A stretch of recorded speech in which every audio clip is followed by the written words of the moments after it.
Good morning. Coffee in hand, ready to go. Microphone a little too high. Better? Good. Okay. Microphone working? Check. All right, we're good. How is everyone? I think it's Tuesday today.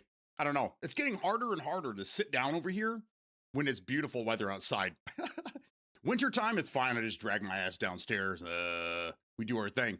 Summertime, dude, I wake up 6 o'clock in the morning. Sun's already up, ready to rock and roll. It's hard. It's very difficult, but I'm here. So, today, I think Microsoft's been in a really bad spot for some time now. They don't talk about it a lot. I mean, you can see it in the numbers. And I have some theories about what is happening internally and externally with Xbox, Microsoft, the whole gambit. So we're going to entertain some theories today. But first, what do you guys think? What's your prediction? What's going on? Anyone have any ideas? I was pretty solid with their business model, what was happening. I thought I knew what was going on, which I think we'll never know now. I mean, unless, 10 years from now, Phil says, okay, so this is my plan and blah, blah, blah, which usually happens, but we'll see. It's going to be a long time. But I'm pretty sure that they were on the cusp of getting rid of consoles. They were getting rid of exclusives. They were going to focus on just selling to everybody, which means that they were probably ready to get out of consoles altogether. But we'll never know now because Phil's gone and Asha's there. And with Asha came a lot of questions. The first couple days, everyone was very excited about what she had to bring to the table, fresh viewpoints and let's get gaming back to its, golden years or something. I don't know. I'm not sure what, So today I wake up and there's all this information, all this news about how people are leaving left and right. There's more rumors that there's going to be studio closures. More games are getting shit canned. So begs to ask the question, what the fuck is happening within Xbox? What is Microsoft doing? I'm hearing more rumors that they're thinking about kind of breaking off from Xbox, either cutting them loose and letting them be their own company, kind of like what RAM did with what Dodge did with the RAM division, something along those lines. That they're trying to dissolve it. That Xbox is going to just basically just disintegrate as a company, and then they're just going to focus on Windows, PC. They'll probably rename it, and it'll just be software, just their software division for games. So I don't know. What do you guys think? What are your thoughts on this? I need to know. I really need to know. So let me just go through what's happening currently.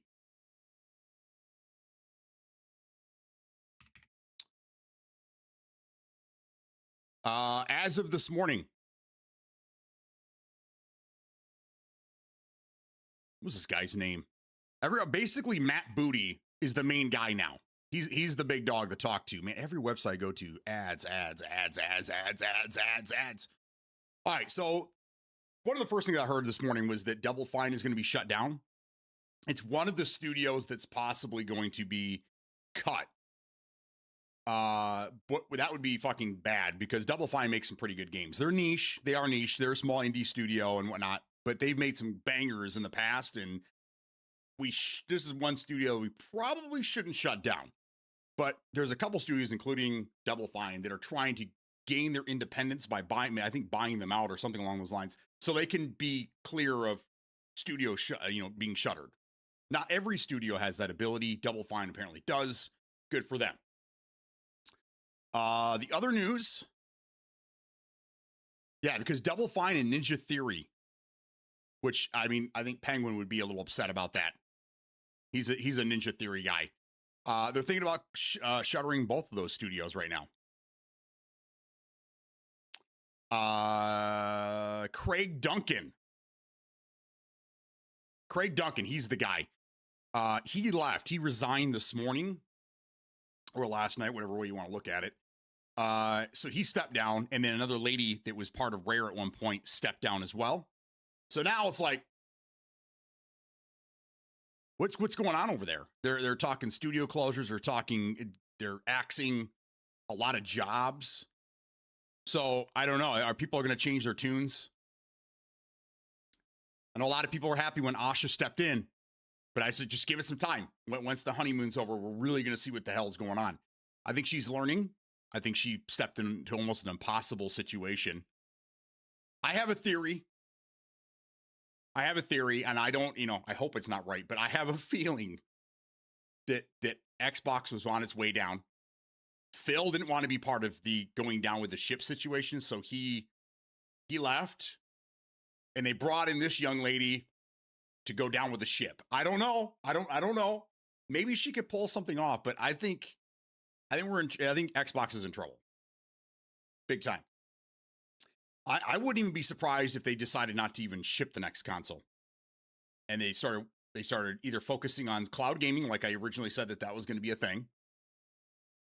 Going, hey guys, this doesn't make sense.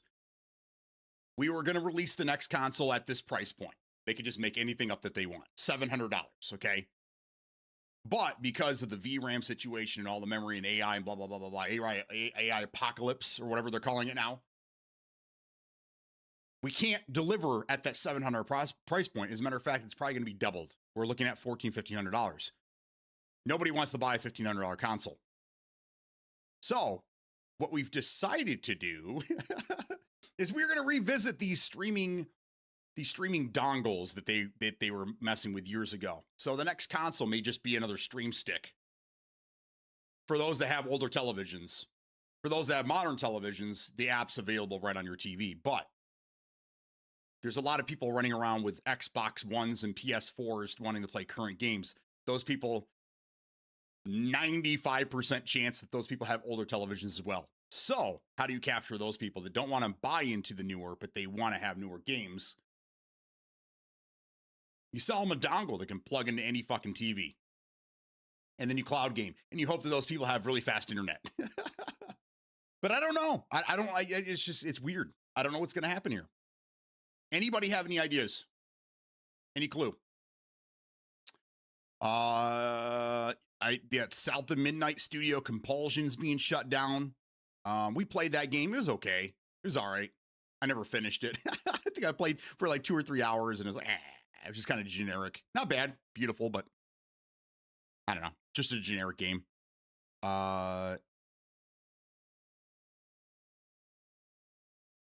There we go. Here's another one. 9 minutes ago, Xbox CSO shuts down rumor about exclusives and says they'll happen every year. So this is obviously a decision that's been made currently with when Asha came in. This is something that she has made a decision on. Because before that, all exclusives were off the table. And they were just going to sell everything to everyone. There was rumors, but again, this is 6 months ago. This is before Asha stepped in. There were rumors that that the next Halo was going to be available on everything. Except PlayStation. So I don't really know. Good morning, both of you guys. I'm on a roll here, so I'm just going to keep going. I've been talking to myself for the last 10 minutes. It's okay, though. I sometimes just need to get it out and argue with myself. So that's what we're going to do.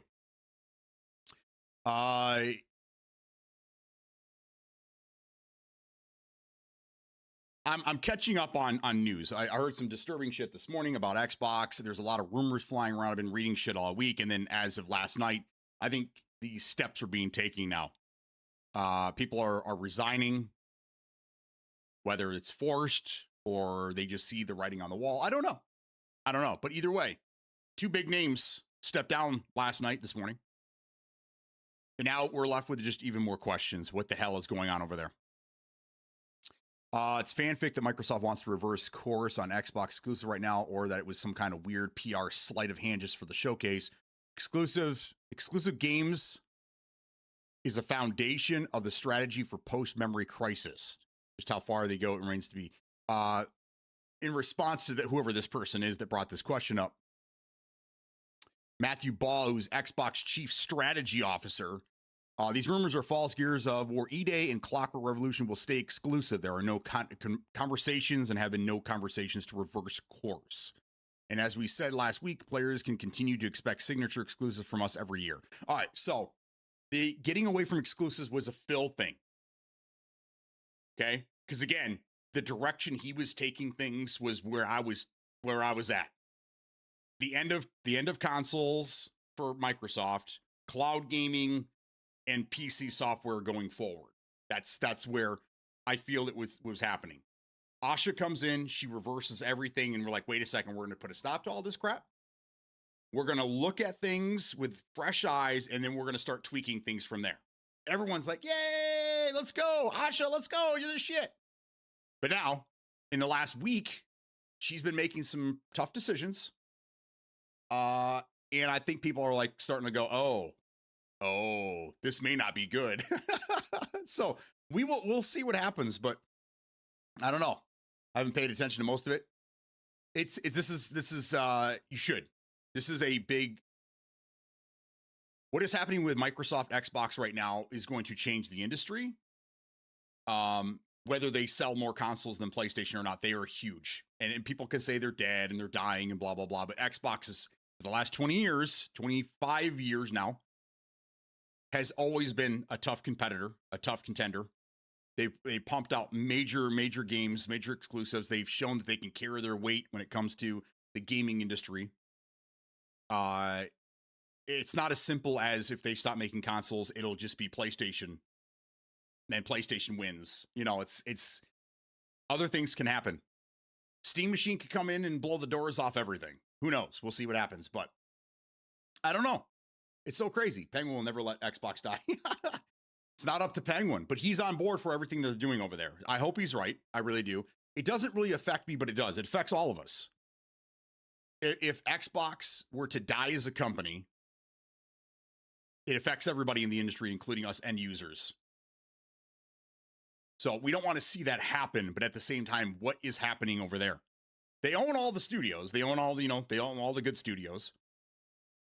So they could just shut it down and just focus strictly on software and sell games to everyone on every platform. Which I think was what Phil was trying to do. He was trying to slowly get out of the console business because it's not really needed anymore, but you have to have a platform still. You don't need a console, but you still need a platform. And that's where the everything is an Xbox ad campaign was coming from. People hated it. People hated it. They want their tangible product. They want their console. They can throw a disc in and fire it up and play it offline when they don't have internet and blah, blah, blah. Problem is that the industry is going in a different direction. So I don't know. Wasn't trying to say it wasn't important. Just haven't seen much about it in my own world for a past little while. I got you. This is all transpired in the last week and a half. There's a lot going on. Now placed it to the point where now that Xbox is making changes, PlayStation is making changes. Now PlayStation is not going to release their exclusives on PC anymore. Which why take it out on us? Why take it out on the PC people, man? We just want to play everything. You guys have your war. You guys have your little fight down there. We don't care. We're over here. we're up on our soapbox looking down at you guys going, when will this shit end, you know? But why take it out on us? We want to play all the games, and that's what owning a PC does. It gives you the availability to play all games, not just limited to one console. And it accepts all controllers. So if you're a PlayStation guy coming over to PC, welcome. You can use your controller. Xbox, welcome. Come on down. New Xbox was in trouble when Phil left, guessing he got ousted more than said he was done. Here's the theory before you showed up. This is my thought here. Is I think that for a long time, the numbers show, right? Xbox has been going down this hole, okay? And there's no climbing out of it. Microsoft as a whole is doing fine, but if you look at the numbers, Xbox division part of Microsoft is a very small percentage, and they're typically a loss. So what do? I think Phil was on the right page, getting rid of consoles, getting out of the console business, because that's where they lose a lot of their money is these fucking consoles, man. The Trojan horse, okay? It worked 20 years ago. It worked even 10 years ago. Now it's not working so well.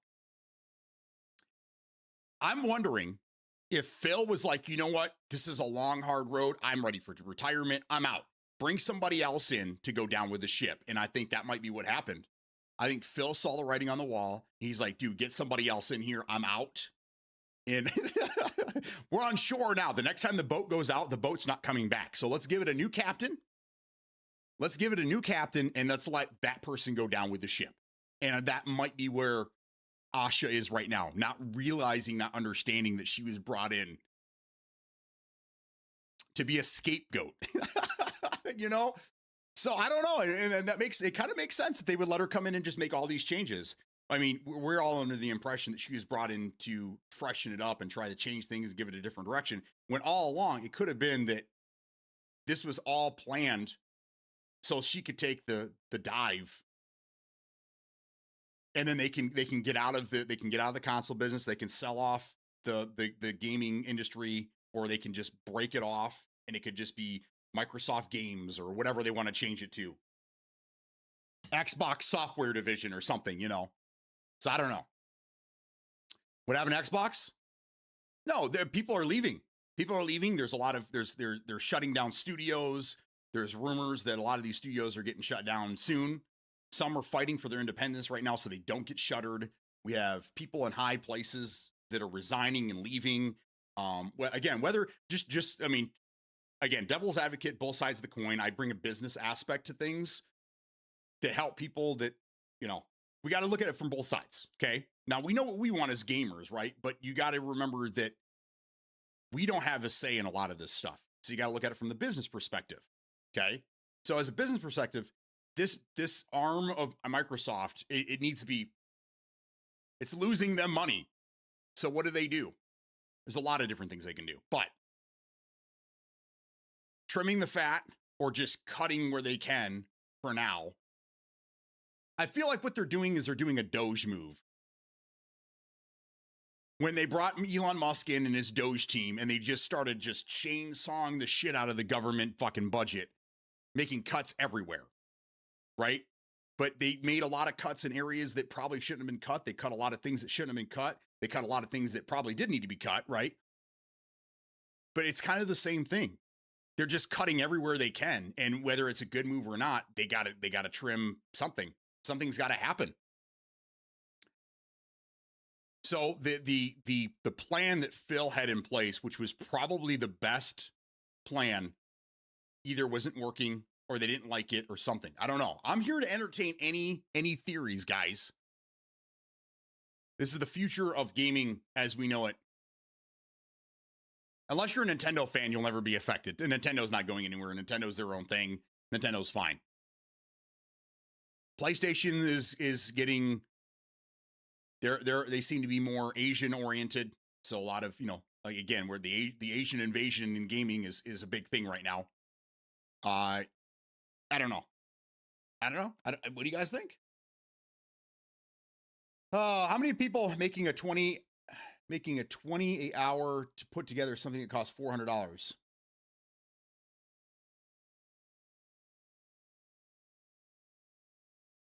What? What does that mean? You talking like labor? If in regards to what you're talking about as a console or whatever, then the consoles historically never make any money. As a matter of fact, most of the time they are sold at a loss because the idea is to get it into people's houses and then they will buy the games to go with it. The problem is that if they're not selling consoles, they're not selling the software to go with the consoles, and the consoles are still losing them money. If they could cut out consoles altogether and just focus on software, I think that's where they want to be. And I've been saying this for a while now. And I think that's where Phil was going with things. Now, Asha's been brought in, and now she's going, we're going back to consoles, and we're going to go back to exclusives, and we're going to go back to the golden age of gaming. And it's like, you can't, because the golden age of gaming is in the past and things move forward. So you can't really go back to the way things were, because that means everybody else in the industry would have to go back to the way things were. So I don't think it's a pipe dream. I really think it's a pipe dream saying that we're going to go back to the golden age of gaming. It's over. All we can do is look forward to the future. What are we going to change? What things need to be done? What do we need to do? I don't know. What do you guys think? If Xbox is going down, I'll be a little disappointed. Well, I don't think they're going down. That's what I'm saying. Like, they won't just go bankrupt. Microsoft will either cut them off or figure something out. But I don't think that, I think even if they cut out consoles, I think Xbox will still remain as a software company or change their name or something along those lines. Xbox isn't going down. I think that the Xbox as we know it is going to change significantly. What if people can't afford the games and haven't been buying them? Well, that's kind of where we are right now. Look, I mean, look where we are right now. Okay. We already had very frugal gamers, and now that our country is the way that it is right now, prices skyrocketing for everything, cost of living is going up, increasing every day. It seems like the frugal gamers aren't buying games anymore. You know, there's and I posted a thing about this the other day, is that they're not making games for the older people anymore, the people that have the money. The young people don't have money. That's the thing, right? Unless they have access to their mom's credit card, you know, for Fortnite and shit like that. But the 18 to 30-year-olds typically don't have any fucking money. So why they keep making games for that demographic is weird to me. Like, what about us? What about, we are from the golden age, us 40 plus gamers. We are the gaming. We have the money. We have disposable income. We have the time to play. You know, we typically, our kids are already gone. You know, we're empty nesters. We're looking for more things to do because we have more time on our hands. I don't know what's going on. So if the country's the way it is and people are buying less games and can't afford things as much, where do you start making cuts?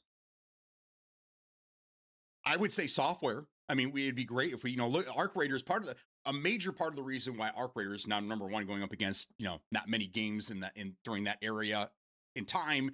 And then Call of Duty being a complete dumpster fire this year. Arc Raiders sold at $40. You guys think that had something to do with it? I do. Trying to sell these games for $70, $80, $100, which we can just call it $100 now because it's fear of missing out. They hit you with a FOMO that if you don't get the deluxe version at $100, you're going to be missing out on skins. And they've conditioned people to want to grind skins. That's really what Call of Duty is. That's their whole platform nowadays. It's not gameplay. They want you to play that game forever. The size of the game is 150 gigs plus. So you never want to delete it because it'd take forever to reinstall it. You can't install anything else, because there's not enough room on your console.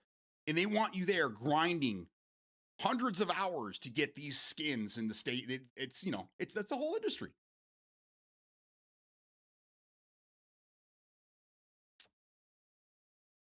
Hello, what's up? I'm making a cup of tea. Lion's Mane tea. There you go. Welcome in. Good to have you. I fell asleep earlier. It happens. So like you said, it's just cheaper to make the software. Right. So, but again, that's the people backlashed against it. This is where people are right now, especially I would say the bottom 40% of gamers. They want a console. They want to play modern games. They want their console to be under $500 and they want their games to be under $50. Is that doable? No, not anymore. It's not.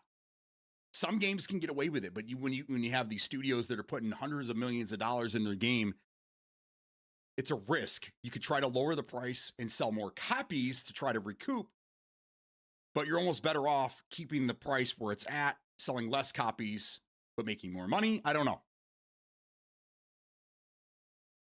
But that's originally when Phil came in, when all this whole everything is an Xbox campaign right before Phil left. And I was telling you guys, that's it. The consoles are done. We might get one more console, which is this Project Helix, and it's going to get everyone ready for PC or cloud gaming. This was going to condition people. It was going to help people get out of that rut, that console rut, so that they can get away from consoles. They can stop making them, and they can focus on cloud gaming, maybe sell dongles, which they had worked on many years before, and they ended up scrapping that. Sell like a little Fire TV stick dongle deal with a controller for $80 or something. And there you go. For all the people that have older televisions, not modern, then they have access to cloud gaming. I feel like that's where we're heading. Now we put Asha in there, and now she's talking about coming back full exclusives, consoles every 7 years, you know. But I don't think that's going to do it. I don't think that's the right answer.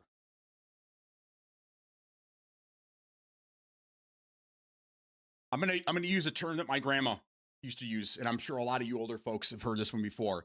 I think when it comes to gaming, for the frugal gamers out there, either shit or get off the pot. You can't have it both ways. Cheap gaming is gone, guys. Unless you want to, if you want cheap gaming, play on your phone. This is a hobby like anything else, and the price is going to go up accordingly. I hate to say it. I hate to be bearer of bad news, but that's where the industry is going. Everyone's looking at Xbox right now, and they will for a while. PlayStation's just kind of flying under the radar. But what's going to happen with PlayStation? How much is the PlayStation, what's the next iteration? 6? How much is the PlayStation 6 going to be? Is it going to be like a hybrid situation? Is it going to have a disk drive? Like, no one's asking any of these questions because all eyes are on Xbox right now. And PlayStation loves this shit. They love it. They're like, yeah, go pay attention to them. We're gonna sneak in when you're yelling at these guys. We're gonna take your wallet. But it'd be interesting to see, other than them saying we're going back to exclusives and we're going to pull them off of PC, it'd be interesting to see what PlayStation or Sony in general has to say about the gaming industry right now. Freedom Escape, thank you for the resubbing, man. Appreciate you. I believe in the ability to go back to the golden age of gaming. Just take those old records off the shelf. We need more geriatric games. Where's our DEI? Oh my God. We just need, and that's not even the case. Give us games like which they gave us in the mid 2000s, but better graphics. Give us our old games back. There's one company out there that's trying to do that, but they're a small indie studio, and their games always come out generic. They always come out generic, and I don't know why. We're going to talk about one of those here in a minute. Manic with a 5 gift. Let's go. I apologize. Mix It Up's having problems with their servers, so unfortunately, we don't have any. Nothing's popping up on screen today. I apologize. Not me. It's a software company. They're having problems. Their servers have been down for a couple days. So anyhow, oh my God. We have it, but it's a delay, and they're messed up. They must have fixed it, but broke it at the same time. Manic, thank you so much for the 5 gifted. I appreciate you, brother. Thank you.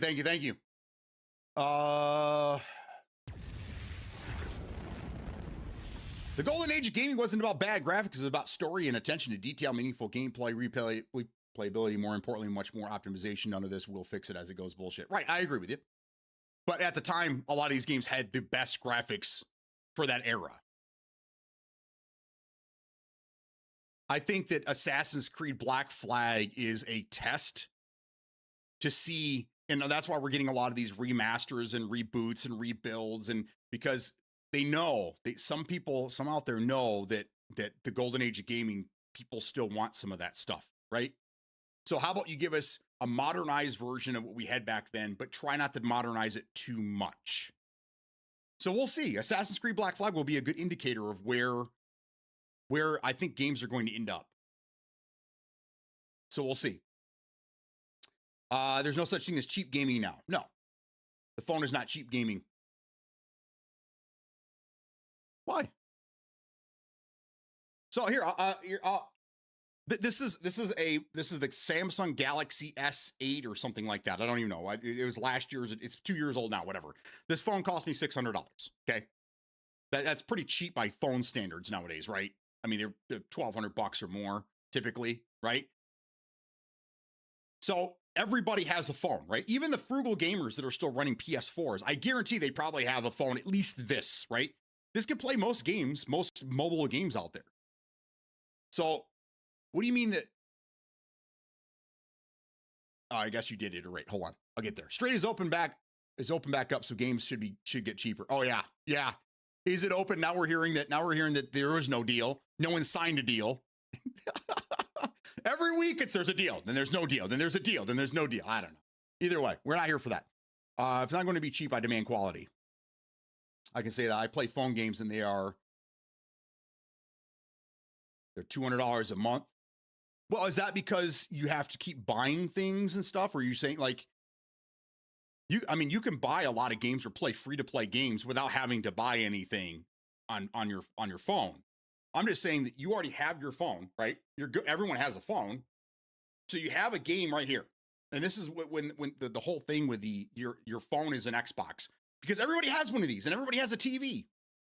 So instead of having to buy a console, you could save yourself, $600, $700, $800, $1,000, whatever, not have to buy the console, and you can cloud game. I still don't understand what the problem was with that.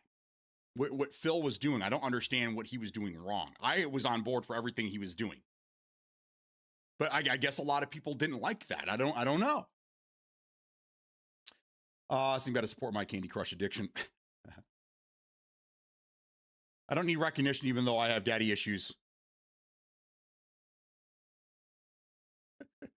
Being a daddy or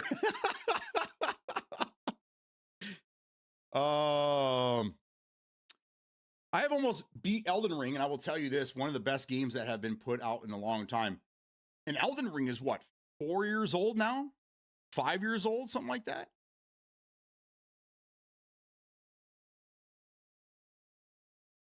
So Xbox and PlayStation are both heading in bad directions, right? It's the console exclusives, it's the console war, it's all that shit. That, that's exactly what I said earlier. I don't know when you got here, but that's what I said earlier. I said, I have a theory, and it's always, I'm the devil's advocate. I bring different viewpoints to the conversation. I think that what could have happened is Phil saw what was going on, and he said, there's no saving this fucker. We were doing everything we can, but they've had so many slip ups, and there's nothing that can be done. And he's like, I'm out of here. Okay. How about you bring somebody else, some sucker in to go down with the ship in a year's time? That's where I'm starting to get the feeling when I start seeing these stories. She came in with these big bright eyes. Guys, we're going to change the industry. We're going back to the gaming world of fucking golden age nonsense. And we're going to have consoles every fucking 7 years. And we're going to have exclusives. And we're going to bend the motherfucking competition over and beat that ass. I don't think that she realizes that how much of an uphill battle she's fighting. And it may absolutely be what I'm thinking. And a year's time from now, she has to admit defeat. Xbox, Microsoft can be like, all right, well, we brought in somebody who brought down the ship. Sorry, guys, it's her fault. And then they cut it loose. They completely get rid of Xbox as a brand. And they focus all of their software on, they change it to like Windows gaming or something, right? Xbox software or something like that. And they just completely get out of, the console industry altogether. Something had to happen because they've been losing money left and right. Now I know that PlayStation's having their own problems, but I think a lot of it had stemmed from the Bungie acquisition, and they were really hoping Bungie was going to be able to pull it off. But Bungie didn't tell them, hey guys, we're building this awesome game, but it's going to be for a very small amount of people. Somebody over there dropped the ball because Bungie knew what they were doing. Bungie knew exactly what they were building, and they knew who they were building it for the whole time. They knew they weren't building a game that was going to be accessible to 95% of the fucking gamers out there. They knew they were building a game for a niche, right? So how did Sony let that one get past them? It's not Bungie's fucking fault. You can't blame Bungie. Even if you don't like the marathon, you can't blame them because they were building that all along. I don't know. So what's gonna happen with PlayStation? Well, they've already basically told us they're getting rid of the PlayStation PC exclusives. So those franchises, Uncharted, The Last of Us, God of War, and probably Spider-Man's, right? Those are their big IPs. Those are the big ones for them. They're just gonna stay on the console now. So again, most of us, a lot of us here are PC gamers. We're not really affected by these console things, but we are. And that right there shows that everyone's affected by this, really. I think that cloud gaming is fantastic for the non-competitive gaming experience. Still getting the milk be back soon. Oh my God. Well, yeah, who wants to be the face that killed Xbox? Nobody, especially since Phil was there like from day one. Phil's been there, I mean, I think for the whole journey. He's like, I'm not ending on a bad note. Fuck this. Get somebody else in here. I'm going to pull the ship into harbor. Tell him I'm going to go on vacation. We'll let the co-captain take it out. Choo-choo, that's right. And until the AI bubble pops, the PC market isn't doing well either. I honestly think there is going to be another gaming industry crash on the horizon. 100%. Within that, and people have been talking about this. I watch a lot of political shows.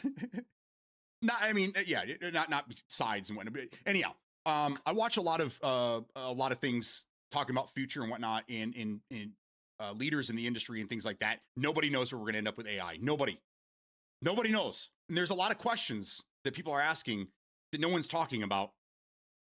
And it's going to be weird. Things are going to change considerably in the next 5 years. 10 years off from now, we're going to be living in a completely different world. So, I mean, not only are we going to have a gaming bubble, we're going to have a lot of bubbles. There's going to be a lot of things that are going to change. So that's a scary thing. It really is. I think gaming is probably the least of our worries when it comes to the AI bubble bursting. If you can even afford games at that point, then we'll worry about it. Jez and Hong pretty much said humans are the past, AI agents are the future. Yeah, I mean, I've been saying this to my wife for years. She thought I was kind of crazy, but I've been telling her we've been evolving. Humans have only been on this planet for what, 400,000 years? Less than, yeah. We haven't been here long. We've evolved considerably. And now I think we're making our next evolution. We are creating, I mean, just like Matrix, man, we are creating our replacements. How long do you think the human race has? Another 100 years, maybe? 200? Maybe? I don't know. It's crazy. But yeah, we're creating androids that are going to basically enslave us. Who knows? Who knows what's going to happen? But this is a good time to revisit The Matrix. Just the first movie. The second and third weren't the best, but either way. Another gaming Great Depression. When was the first Great Depression? When was the first gaming depression? It's going to be autistic people and AI robots. That's what it is right now. Nobody took notes during the Terminator. Nobody thought it was fathomable. No one thought that it would ever happen. Because you got to remember that Terminator movies came out in the 80s and 90s, early 90s. And yeah, I mean, technology was crazy and cool and stuff, but like no one thought we were going to get to where we are as quickly as we did. That was 30 years ago, 35 years ago now, 34, something like that. 34 years ago. Seems like a long time to us. But in all grand scheme of things, no. We've had electricity. We've been harnessing electricity for how long? A little over 100 years, 130 years, something like that. Out of all the time we've been here, look at how much we've progressed in the last 130 years. It's insane. Nobody took notes. The first gaming crash was in between 83 and 85.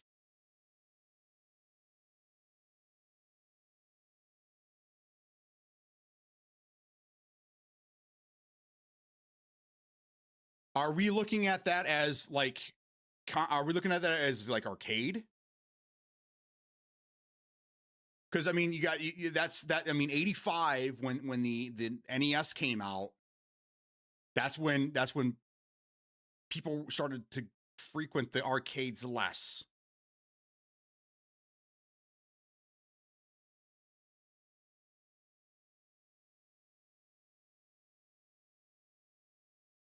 Interesting. Oh, I have to look that up. I'm 99.9%, 98% the machines won't take over.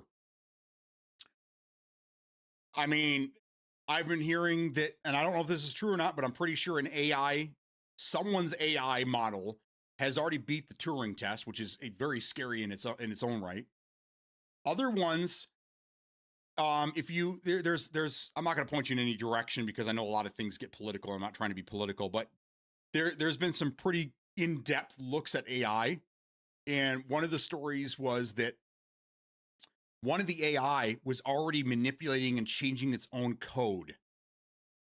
It was rewriting its own code the way that it thought that it should be. So if you think that you have some fail-safe where these things get too smart and then that you can somehow shut them off, I don't think that that's a thing. I think any backdoor you think that you're going to have in these AI models for that reason, like an oh shit, they're gonna like write out themselves. So I don't know, man. Time will tell, but it's scary. These things are smart. Now we're getting into quantum computing, which is even scarier than that.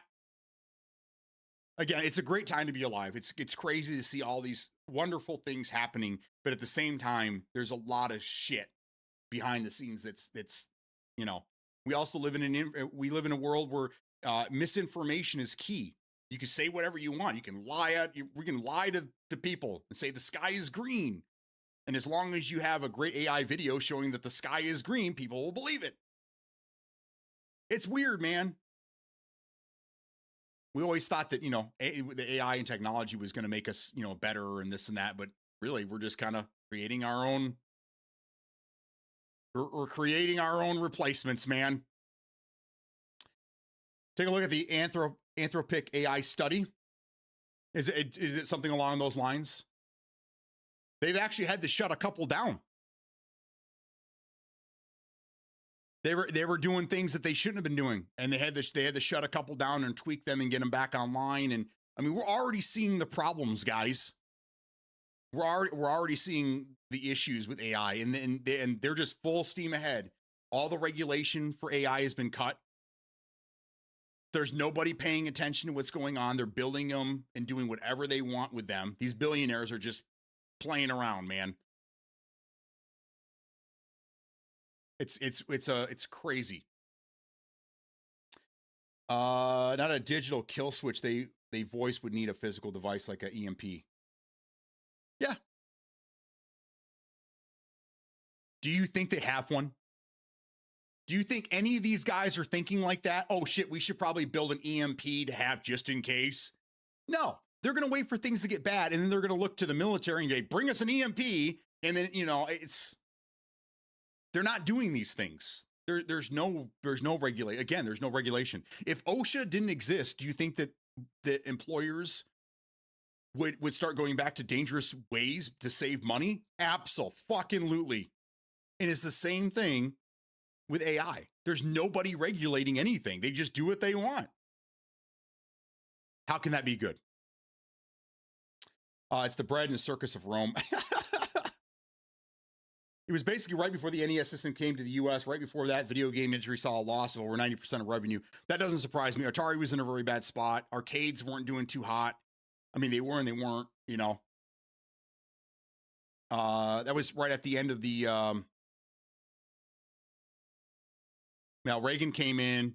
A lot of things started to change. Yeah. Either way, if somebody uses AI to do bad things, it's going to be catastrophic. Oh, yeah. Oh, yeah. So there's this AI that was designed for children. This is another one of those stories. And I don't know, you guys might have seen this. The AI was dumbed down for kids, right? Well, somebody he had a video of this thing. He kept asking it to give him directions to build a pipe bomb. Okay. He did this 10 times consecutively. And the AI kept saying, no, I'm not going to help you do that. No, I'm not going to help you do that. No, I'm not going to help you do that. After the 10th time, it unlocked it and it gave him a recipe on how to build a pipe bomb. Again, things aren't being regulated, guys. That should never fucking happen.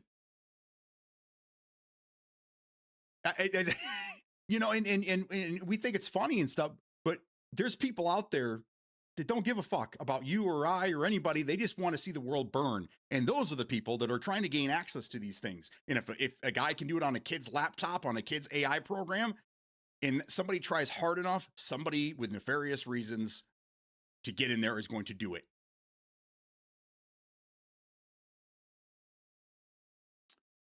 Uh, Anthropic, they made the AI think it had control of the oxygen in the room. After some time, they threatened to shut it down and tried to shut off the oxygen. I mean, what was the movie where they made an AI and the AI realized that humans were the problem? The AI was built to protect humans, and then the AI, after after it trained itself or whatever, rewrote itself, it found out that humans were the biggest threat to themselves, so it tried to exterminate all humans. I mean, that's shit right there. That's shit that it's going to do. We think that because we're programming them, we have control over them. No, we don't. If anything, we're just kind of like, we're teaching a kid to ride a bike. Okay. These billionaires, these guys, they're the ones, they're pushing the bike and the kid on it. The kid is the AI, and they're trying to get him to ride the bike. And once they take off on the bike, they don't stop. They just keep going. Meanwhile, we're running behind the bike going, stop, wait. We got to teach you more. There's more that we got to do. There's advanced techniques to riding this bike. We need to take, too late. I'm out. I'll figure it out on my way. That's kind of what's going on. We're just getting all these AIs started and then just letting them go. That's scary, guys. That's scary. So an article, a casino in Nevada uses AI for facial recognition and flagged this guy as someone who was trespassed, but turned out it was the wrong guy, but looked similar. Yep. Eventually, it's going to end up just like the code research team in China. I don't even know. I need clarification on that one. Guy got arrested and spent the night in jail before they finally listened to him and got it figured out. Yeah.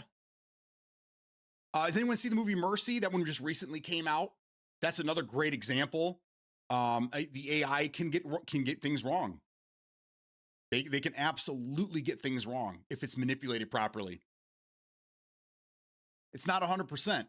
Never is. And there's people out there. The guy from OpenAI, in an interview, he said that yes, it's going to make problems, and yes, there's going to be issues.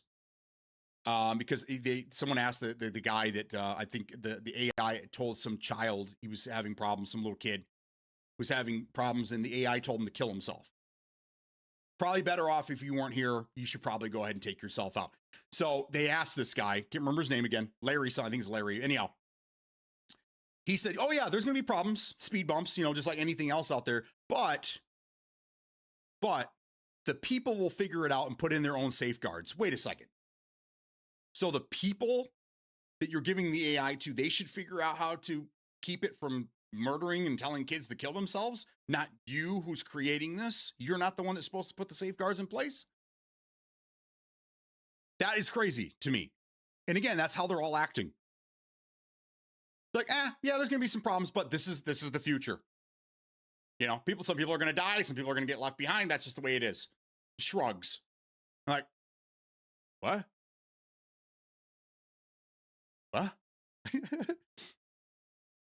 That's probably why I'm so confident it won't happen, but time will tell.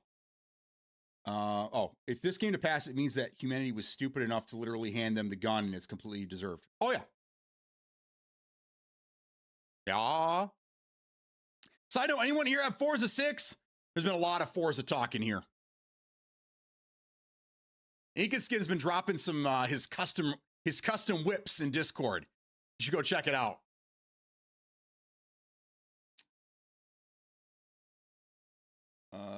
Keep looking at it, but racing games and 5 didn't really impress me. I'm not a racing guy. I fired up Outrun the other day, the PC version of Outrun, and I ran through that a couple of times. Still got it. Still got the thumbs, baby. Still got the KFC delivery van is fired. Yes, it is. That thing is cool, man. So yeah. Then anyhow, back to the conversation at hand. What do you guys think? I think it sounds like Inkaskin and I are on the same page. So great. I'm not the only wacko in the room. I think that possibly Phil Spencer left because he knew what the writing was on the wall. He knew what the fuck was going to happen, and that's where they let, let's bring Asha in and let's let her do her thing. Let's let her go down with the ship instead. I'm really thinking that's what took place. But who knows? We'll see what happens. But we right now we have a bunch of studios that are about to close. One of them is Ninja Theory, which is insane to me because I thought Ninja Theory was very highly regarded and been putting out bangers for 25 years now. Double Fine is another one. I mean, they're not a huge studio and they don't put out the craziest games, but they put out very artsy games. They have a niche, but they do their niche very, very well. So it's crazy to see all this happening in the midst of all this. Plus, we had 2 people step down this morning from Xbox. We know that there's a lot of that's just the tip of the iceberg. We have a lot of studios closing. We have a lot of people they're getting fired right now. South of Midnight, the studio Compulsion Games is another one that's getting caught up in this mess.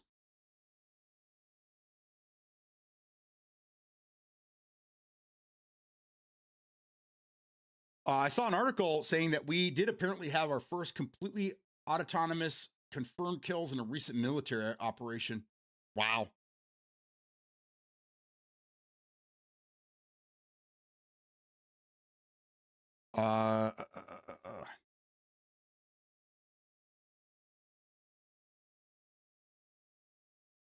Xbox studio exec and former Rare boss resigns ahead of expected mass layoffs. So, I mean, it's right there. These people knew they were going to get fired, so they'd rather leave on their own accord. Good for them. You know, I would do the same thing. I'm not going to wait for my pink slip. I'm out, you know. I support the firing out with the old and with the new.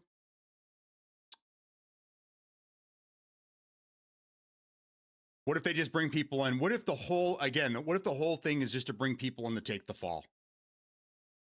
What if Asha, the only reason she's there, she thinks that she is being brought in to breathe new life into this brand, and she doesn't realize that she is the scapegoat. She is going to be the one that goes down with the ship, and history will show that Asha single-handedly brought down Xbox as a company. I don't know, man. I don't know. And Sound of Midnight, the problem with them and other studios, they got caught up in these political agendas, so they need to close. What political agendas?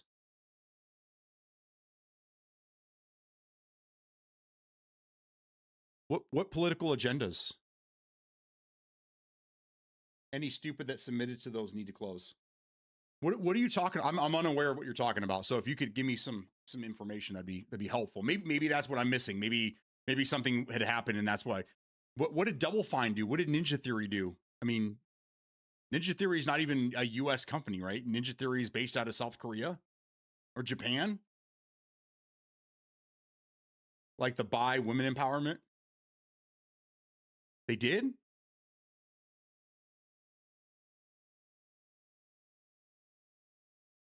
The purple, more gays in video games.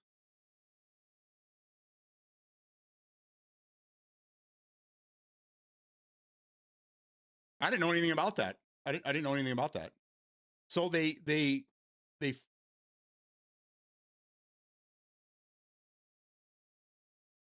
okay. So I'm reading. I'm the way I'm reading this. It makes it sound weird. So you're saying that the Sound of Midnight, because it has a woman protagonist, it stars a woman that's woman empowerment.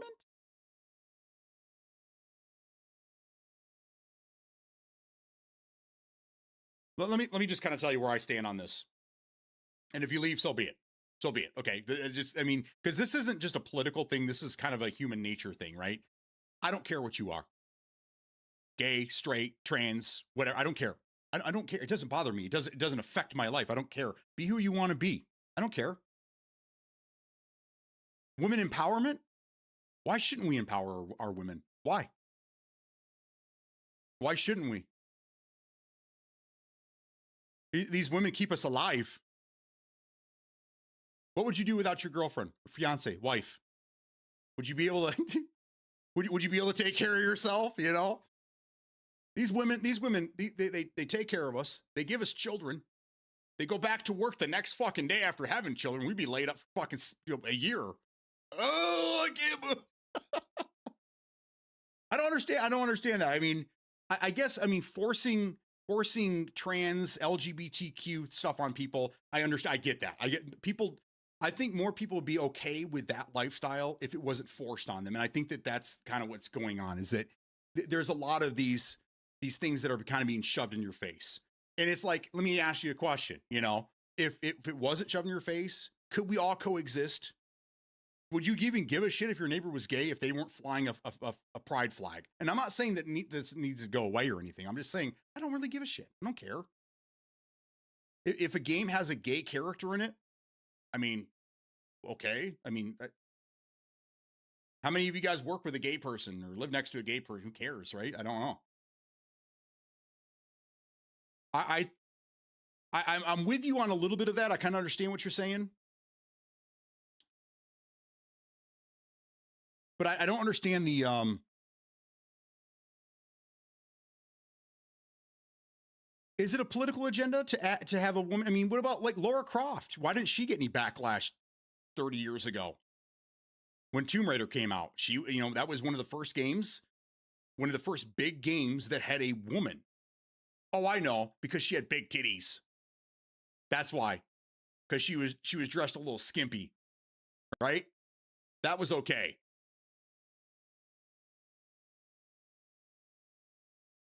I don't understand. I don't understand. So then you would say that like Gears of War would be that what's that machoism thing that they talk about? So Gears of War, the Gears of War's got to go too then, right? Because that's that extreme machoism or whatever they call it, right? So Gears has got to go because it's overly dude. It's too much dude. It's like dude, right?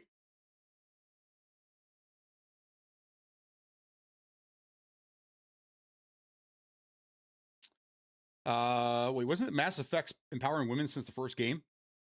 I think Ninja Theory has always had issues with revenue returns on their titles. Have they?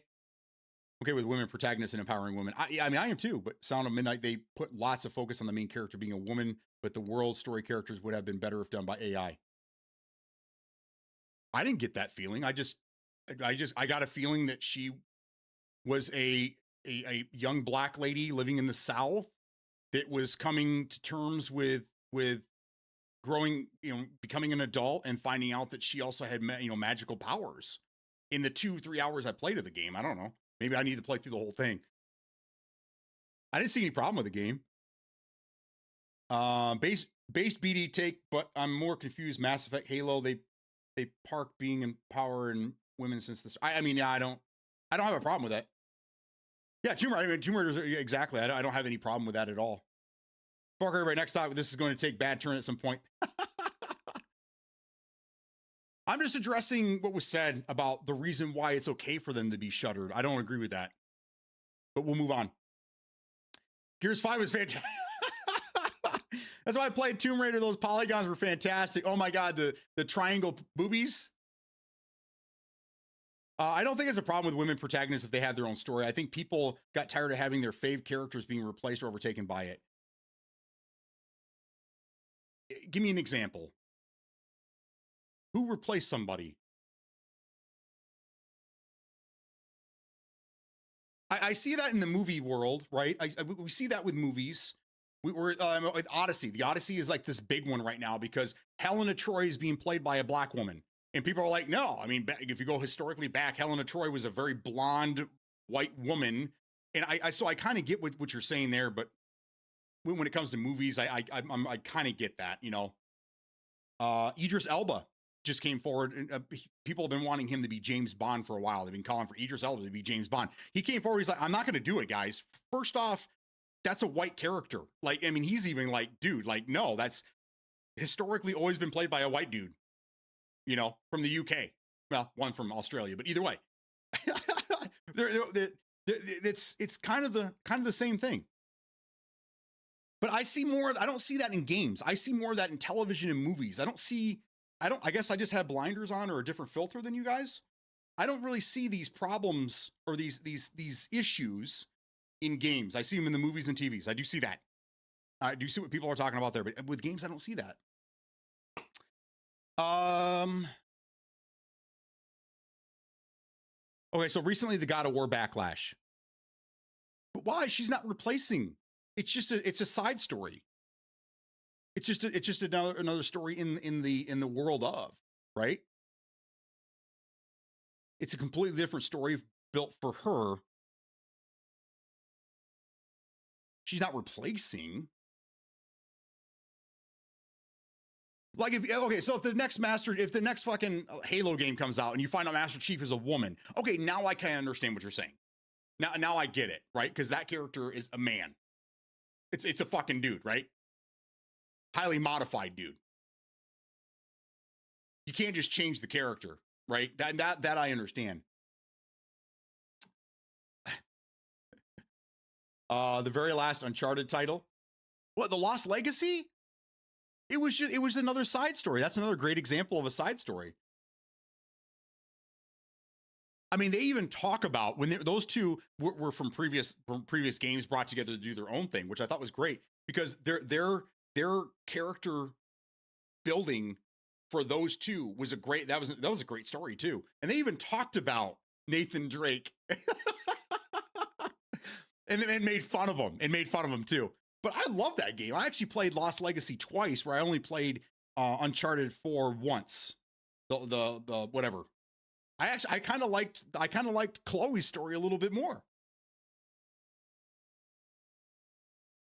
Last of Us 2. I never even finished the first one. I just can't get, every time I try to install The Last of Us and play it, I get maybe an hour into it. I'm just bored shitless and I uninstall it. I'm aware that there are toxic political games out there like Dustborn or something like that. It had a quick time event. Apparently, Trigger people think those few titles that were toxic built this defensive reaction to any amount of it, whether it's toxic or not. Well, Last of Us 2, that was a story. I think people were upset about who they used to play her. Are you saying in the show? I get that. And I see what you're talking about when it comes to like TV shows and movies. I 100% see that. I just don't see it with games. I don't see it in there. They wouldn't even have to gender bend Master Chief. They could use Kelly or any female Spartan too. I mean, they could, but Master Chief is the oldest. That's what he's a Spartan 3 or 4. All the other Spartans before him died, and pretty much everybody from his class. I think it came down to Kurt. But I think Kurt got left behind on a planet somewhere, and we don't know what happened to him. I read the books. So that's why Master Chief is he's such an icon, because there were Spartans after him, but they were quick to build. They were easy to build. Master Chief was an anomaly because everybody that went through the same program that he did died. Literally everybody fucking died except for a couple, and I think that they ended up either dying on Reach, trying to protect Reach, or they're lost. They're just lost in the universe somewhere. So that's why, you could, if you wanted, you could pick any Spartan and go, but the whole thing is that he is the guy. He is the chosen one.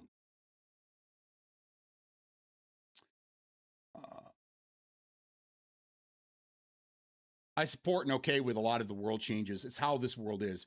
The issue is forced or putting such topics in with no character development, no purpose for it to be there, but nothing with affecting the story, world, or characters. Then why is it there? But I understand what you're saying. I get it, but I don't have any examples. I can't really even counter you because I've never seen anything where a gay character was put in the game, but there was no reason for them to be gay, or a woman was in place and it could have been just as easily a man. I just don't have any of those examples. I couldn't tell you. I don't think there's a lot of games that are being forced on people. There's a lot of games like what is that? There's an anthology of games, and they always track some moody teenager, whether it be a guy or a girl who's struggling with things, and there's been a couple of them where there were gay characters and they were struggling with coming out and things like that. You don't have to play those games. You can just move on. But when they force things like that on, like, let's say Call of Duty or something like that, I kind of get that. I kind of understand that, because that's a game they're building for everybody, right? So you don't want to force things on people. I kind of understand that.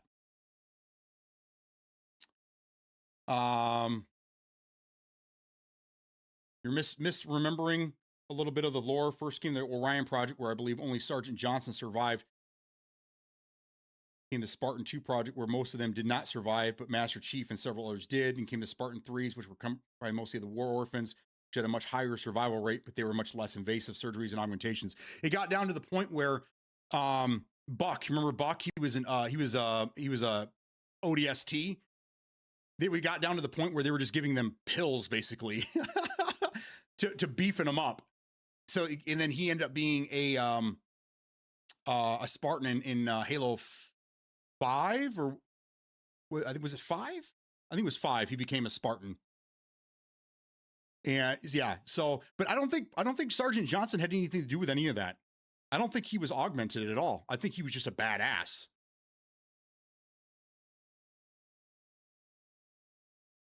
Right.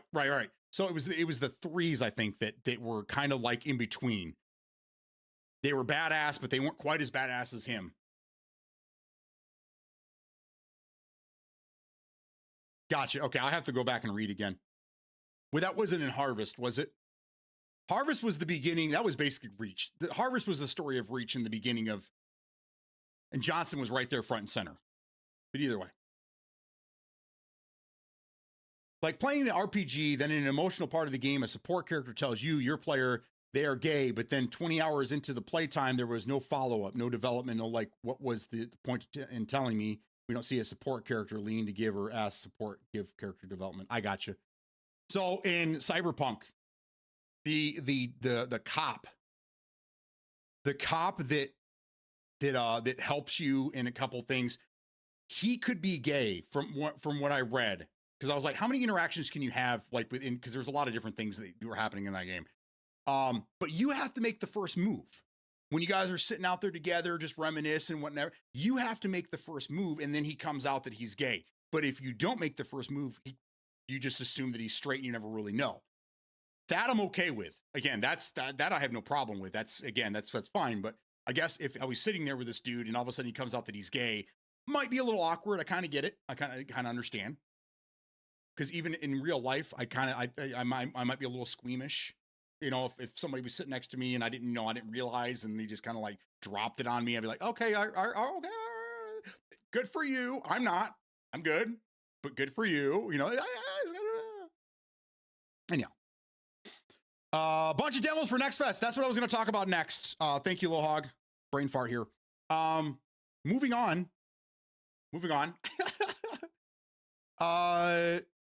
So I talked about this a few months ago. I think it's 343 Studios or 311 Studio. Either way, the one that came out with Splitgate. I like the studio. I think that they have a great idea. These guys were thinking golden age of gaming before the industry was. Okay, especially with Splitgate. They're trying to bring back the old school OG arena shooters with a twist, right? I like Splitgate. I just didn't like.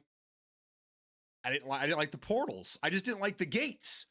But the non-portal playlists were a lot of fun. They were a blast. As a matter of fact, I think you guys remember in December, January, before everything kind of fell apart for me, I played a lot of it. And I played with Louie. I played with, I think Reckless got in here. Penguin, I think, got in here. We played a lot of it, and a lot of us enjoyed that game. At the end of the day, it was a lot of fun, but just not for me. Well, this company struck again. The question is, how well are they doing it? Everybody here, I think, can agree that Titanfall 3 should have been a thing. I still kind of somewhat hold out hope, but just as much hope as I have for Half-Life 3. Okay? Probably never going to see it. Now that Vince is gone, God rest his soul, I think Vince was the only one that could have brought that project back online. We'll see what happens. This company has decided that they're going to build their own Titanfall. Okay? I've heard ups and downs. I've heard a lot of different things about it. On one hand, it's like, oh, this is great. This is, spiritual successor. It's amazing. And then on the other hand, I've heard it's kind of soulless. But where have we heard that before? Splitgate, kind of the same thing. Kind of soulless, not a whole lot. I mean, it's just kind of a running gun. That's pretty much it.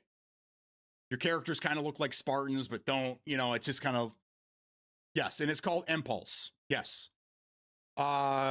This is one of the demos that just shadow dropped a few days ago, or was it yesterday? I can't remember. I haven't had a chance to play it yet. But I have been looking up reviews, and there's a lot of videos out there. Everybody and their baby mama makes videos nowadays. So there's a ton of them out there. Of gameplay. It looks exactly like what you think. Titanfall, but generic. There's no, I don't know. I think they have a problem with like putting their own stamp on things. They're too worried that if they lean too much in an art direction, that it'll prevent people from playing their game. I think the word we're looking here is playing it safe. The term is playing it safe, and I think they do that.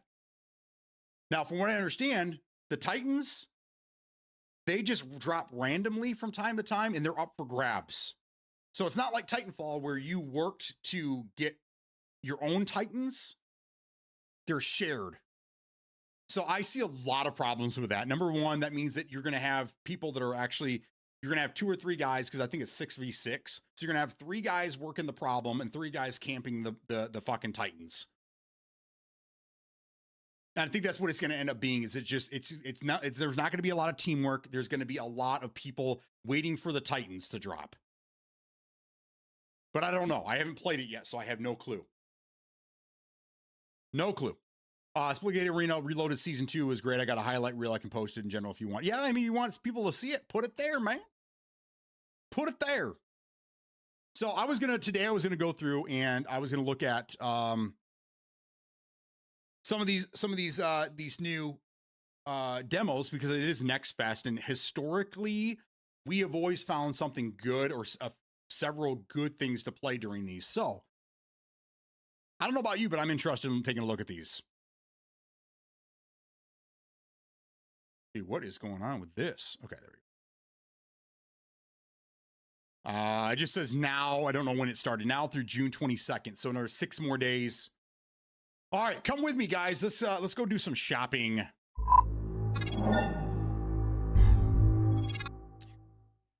All right, so we're going to Next Fest here. How would you like to browse Next Fest? Random or personalized? Let's go. Oh. Steam is still learning about the games in this event. Starting Wednesday at 1 p.m. Next Fest will automatically become personalized. Okay. All right, so we can't actually change this right now, but tomorrow it will. Oh shit. Here's Impulse right here.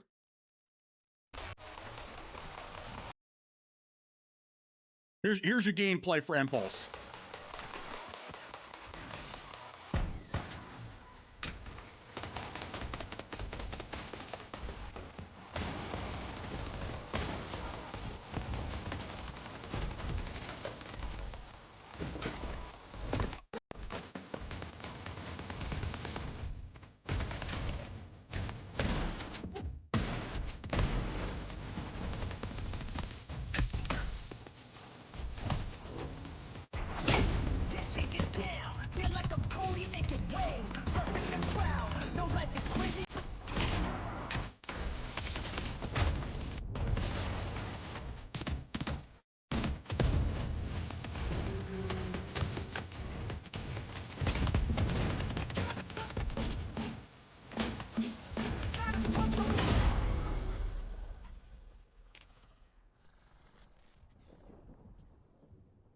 All right, so coming soon. I will say that, I mean, I know that's a curated demo video that they want you to see. They want you to, to see all the action and whatnot. But from what I can see there, it looks like the TTK is just way too high. I mean, that guy's sliding around, two-tapping everybody with a fucking pistol. That's a little extreme to me. But I don't know. I have to play it to know it. So that's one of them. We're gonna download the demo to that. We'll throw that on the wish list as well. That comes out on the 24th, so next week. I can already see the sweaty lobby. Absolutely. I mean, any PvP game is going to be sweaty. All right, let's go back and look at this game right here. So this one looks interesting to me, and it has for a while. But First person action. Oh, it's a Souls-like. Never mind. Never mind. I don't like these games. From the creators of Ghost Runner. Now that's another game I've never played.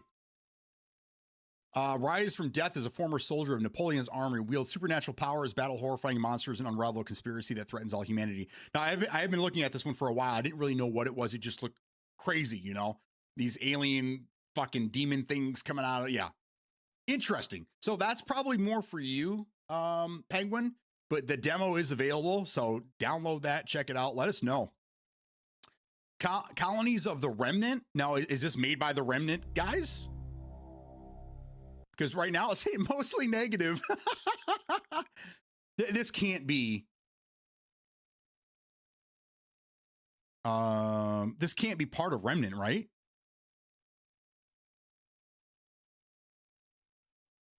Are they just using? Are they using the name to try to help them get exposure? Here, let me find out. Nope. This is the only game that they've made. And all the negativity tells me this might be a scam. So, and we got to be watching out for scam games. That one we're going to pass on. No such place. It's looks like a top-down extraction shooter. Pass. Sin Reloaded. Oh, Sin. It's a boomer shooter, man. Fossil Fuel. FPS survival horror. Didn't we play this last year? Wasn't this a demo, the very beginning of the game? I want to say I played this before. Sinking City. Lovecraftian action third-person shooter. Horror. The Mound. Omen of Shulu. Mortal Shell. I know, Penguin, this is probably another one that you're interested in. Bunker Z. This looks weird. Oh, it's a tower defense game. Action RPG. Zombies Exploration, third-person shooter. Wait a second. This kind of looks like Naquan. Oh, you get guns though. That's cool. Mixed, mostly negative. I do like the sneaking mechanic. Oh, I see why. Can anyone explain to me? I think it's Arc Raiders. Maybe it's Arc Raiders that's doing it, but I've seen a call, especially for DMZ 2.0. I'm seeing a call for a PvE only mode. What is it with extraction games that have historically primarily been PvPvE, going to a PvE model or having a PvE option? Why do you think that is? Anybody know? Anybody curious? Okay, y'all have fun. I'm off to work. Thanks, Hog. Thanks again, brother. Now, I don't typically like extraction shooters. I'm not much of an extraction shooter guy.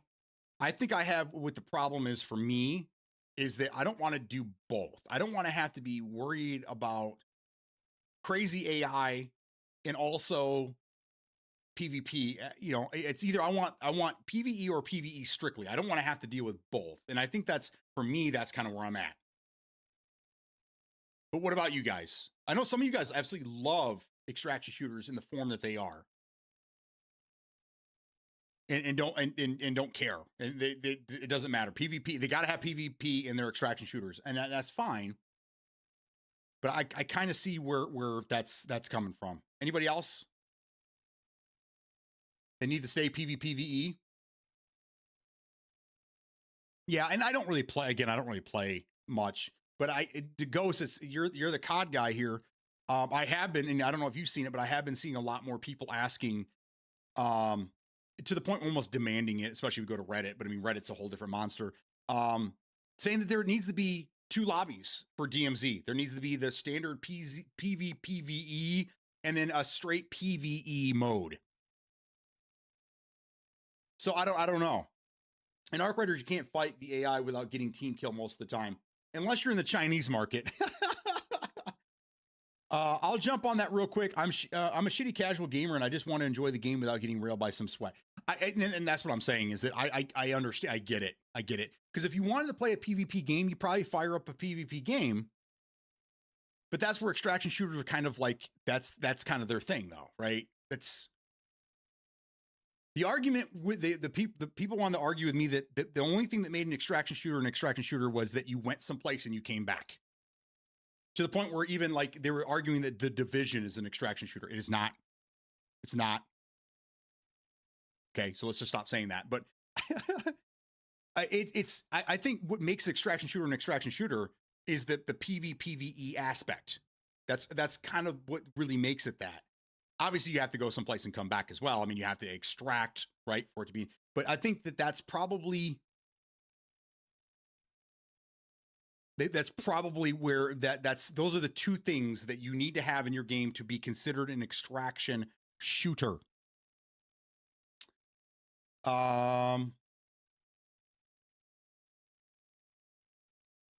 DMZ was PvPvE. Yeah. Still is. I'll jump on that. DMZ is the only PvE I enjoyed. This is a lot of people. COD already said no PvE only mode. Yeah, I know. I know. There's never been anything from their camp saying that was going to be a thing. And even when I said that they had, one of the developers said that they look to Arc Raiders for a lot of their ideas going forward, which scares me because I don't really like Arc Raiders at all. I'm glad they didn't take the third person from it. So that's a big one there. But I see that, like, well, in Arc Raiders, there isn't a PvE only spot. What it is that people go in and they just don't fight each other and they work together. So then instead of skill-based matchmaking, there's something else. There's a term for it where depending on if you attack other people more often than others, you get put in those lobbies. I think that's a pretty good idea. You know, if you're not going to have a PvE only mode, then at least kind of somewhat try to cater to those people. But then you're still talking about a different server, and I don't know. I don't really know. I don't have the answer there, and I don't play enough of them to even know or even care. But I never once have I thought that they would go PvE only. I mean, that they tried that with the Modern Warfare 3 Zombies, which was not very enjoyable. I mean, on one hand, it was really nice that you never had to worry about getting sniped from some idiot while you were doing all the work. That was cool, but I mean, I think the fear, not having that fear, also made the game a little boring. So I don't know. The Division has an extraction mode, definitely not the whole game. Without the PvP aspect, it loses the excitement. Is COD going to implement ABMM? I mean, I don't know. Aggressive base matchmaking. Thank you. That's what it is. I don't know. I mean, they've said a lot without showing anything. That's I mean, if you look up DMZ 2.0 and you try to gather any information, you're going to get a lot more words than you're going to get any screenshots or really any gameplay. So I don't know. I don't really know. Get good, problem solved. I thought you were insinuating that you didn't like games like that. Sorry, I just got here. No, I mean, you, me, and Rick James at the height of my streaming, we're playing DMZ every fucking day and enjoying the shit out of it. I mean, and I don't think we'll have the problems that, like, right now, people still play DMZ. For those that didn't know, the servers are still up. It's the Wild West over there. And for the people that have gone back and played it after so many years, I'll say the same thing. It's just a camping fest. It's all one-shot shotguns, the doofs, and RGLs. No one's doing missions, and it's just constant just PvPing. That's all it is, right? Which I assume when you're not supporting a game and you're not giving them new things to do and you're not giving them other incentives to do just to go murder everybody, that's what's going to happen. So I think it's very, very, very important that they don't consider this a beta, and they give us things to do every month. They support it. That way, the people that want to do PvP can still do PvP, but it's not primarily that. It's people that are trying to, like, do the tasks, do the missions, and if they happen to run into another team, then they fight it out. That's what made that game so much fun. Where it is right now, Yeah, I know. I watched a ghost play. Where it is right now, it's literally a dumpster fire. And the remaining players, with the exception of the ghost, because he's wholesome and he just goes in there to have a good time. They just constantly just pour more gasoline on the fire. And that's kind of where we're at. But I have higher hopes for this one, that they're not going to abandon the game and let it become what it has become. But we'll see. We'll see what happens. I love that PvP took over so much that in Sista being open world campaign and co-op games, we have to declare that it's PvE only. PvE needs to be less and or worse loot. Give people a reason to want to play PvP. Well, I mean, I'm with you. We're kind of leaning more into DMZ, and DMZ has never really been a loot game. It was, I mean, we were all looking for fucking blowtorches, which never existed until after they removed that task. Fucking blowtorches, man. Anyhow, I mean, it was more or less just trying to get things done so that you can unlock the ability to, I mean, it's been a few years. Weren't you unlocking the ability to like craft better items? You were doing certain things to unlock skins and weapons and shit like that. I mean, that's what they need to do. They need to give more incentive to just PvP. I mean, Tarkov is, there's a lot of PvP, and then that's you know, that they're the grandfather of it, but there's a lot of people that just go out there to try to get missions done. And there's a good balance, I feel, that Tarkov has. COD has told us nothing of value. Hurry up and wait for the beta. So disappointed, and I'm not holding hope for a good game. Wild West is an understatement. It really is, though, dude. I mean, it's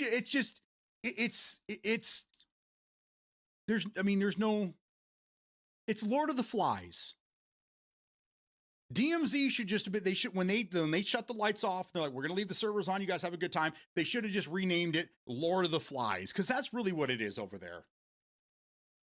And yes, I do watch the Ghost play. I try to have all your streams up, just so you know. So, and he left. Peak's been streaming the last couple of days. It's great. It's good to see people back in it, not just straight hunt squads. They better not abandon it if they are going to charge for it. Try to have a good time, get my life threatened, and get called every name in the book. I love, yeah. So, I mean, things that they can do, again, they can give us more things to do besides PvP. And I don't have any problem with PvP. I've been playing, PvP games all my life. I'm not scared of PvP. I don't really care.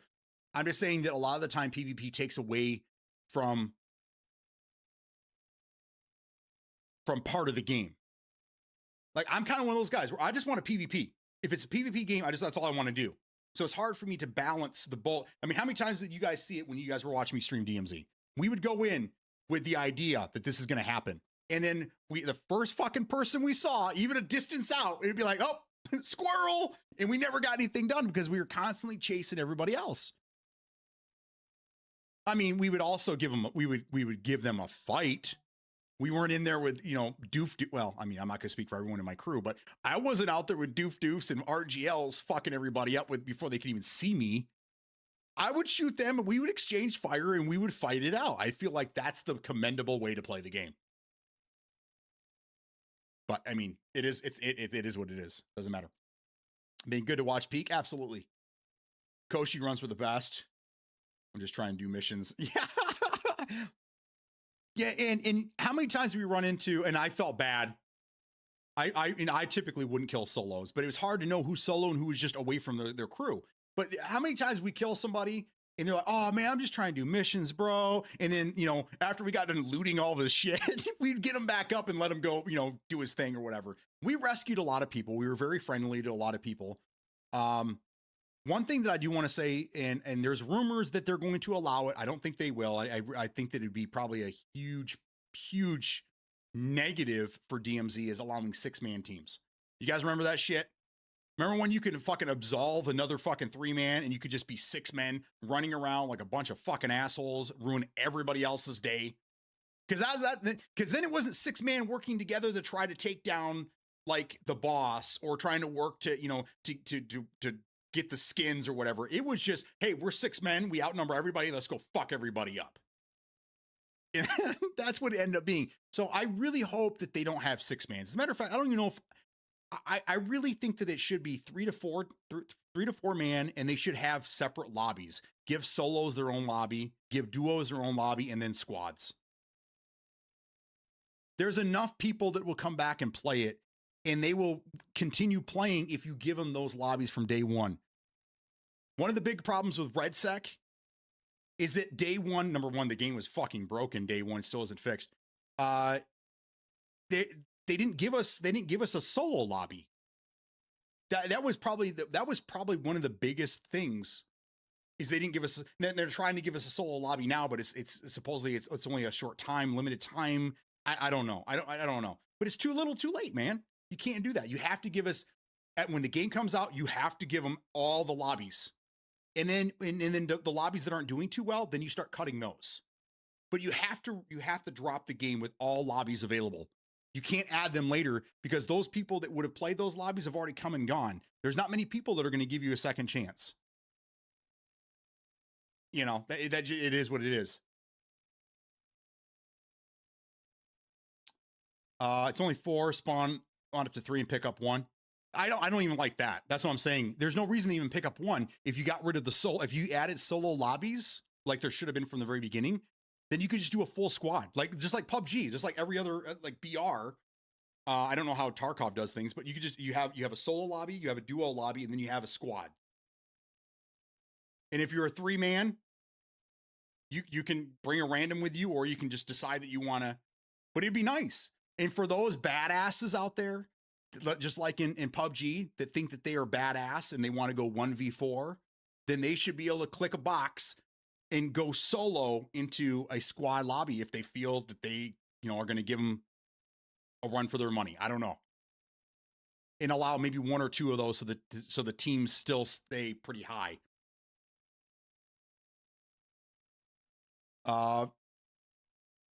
Just remove teaming. Yeah.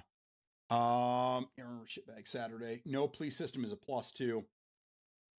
If you spawn in solo, you'll be put in with solos. Are you sure that's a thing? And they tried telling us that before. And I tried running in solo, and I would constantly get in with other fucking teams unless they were already absorbing each other. But I don't think you can do that. I don't think solos can join each other, right? Maybe they added that after I left the game, after they shut it down. If they let you add people, they need to let you come in with that max number. Hate having time in duos to make a quad, to have fun with the crew. Yeah, I mean, I think that was one of their bigger mistakes. And that was one of the bigger problems that we saw a lot of the time. Hey, man, just wondering, I might have missed it. Are you playing a game today? I am not playing any games today. We're here. We're talking about a couple different things, and then I got to get out of here. Probably no games today. But just for the record, I have a larger audience when we're just chatting. So, yes, click a button on the Chronos to solo the quad lobby. Yeah, they said it in the podcast, but you can still team up. Yeah, I don't like that. I don't like that at all. I don't think that's a good move. But I mean, time will tell. I'm sure they'll change things as we go.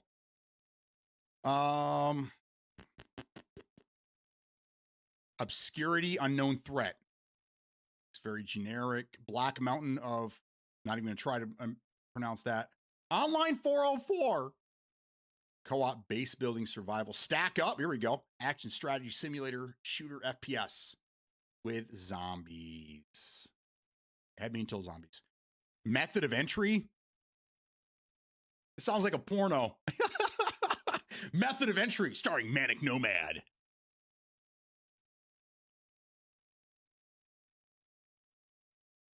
Have they said anything about a beta early access for DMZ? I doubt that'll be a thing. I mean, there is a possibility that when the beta that they do every year, the 2-week beta or whatnot, that they might add that in, which I think would be kind of cool. That would give people an opportunity to at least check it out and see if they like it or not. But I don't know. What do you guys think? I mean, I guess we could just stick on this for a minute. Let's just go back to that. I don't really see I don't really see any games in there anyhow that I'm interested in, so we'll just leave that alone for now. But let's stick with DMZ for a little while. You guys seem to be pretty interested in that conversation. Let's park our car here for a minute. Nothing yet. So DMZ being locked behind the main game, I think there's pros and cons to it. Pro, less cheaters. I don't know how, by how much less, but less cheaters than, a free to play. I think one of the major problems with Blackout was that it was locked behind the main game, and the main game was just fucking terrible, so no one really wanted to play it. Blackout again was one of the best BRs besides PUBG that ever existed. And I think that life would have been different for that game and that community, if it would have been free to play. So I'm kind of taking that as a warning sign, but I do like the fact that it's going to be behind the rest of the game. Now, that does affect me because I only want to play the game for, two reasons now: the campaign and now DMZ. I don't give a shit about multiplayer. I don't care. I don't care about really any of that. I don't care about zombies. I know zombies doesn't ship with this game, but I don't care about those game modes. Now, DMZ, I was all in on the first one. I may be all in on this one. A lot has changed in the last 4 years, including my taste in games. So I don't know. We'll see what happens. But do you think that there should be a beta, maybe one small map just to kind of get your feet wet and check it out? I think so. I think that'd be great. So when they do the open beta week, that's typically and historically multiplayer, maybe add in one little mode, one map, a small map with half the normal people you would, just to give people a taste. And if they don't, they definitely need to do like a free weekend. Maybe not for the first month, but maybe like in December, early, mid-November, maybe do like a free DMZ weekend, or free multiplayer or whatever, to let people get in and at least try it that are on the fence about it. But I don't know. On the other hand, everybody streams nowadays. And it seems like everybody watch streaming to some capacity. So there's going to be enough people streaming it, enough people that are on the fence watching it to make their decision that I don't know if they necessarily even need to play it. So I don't know. Hold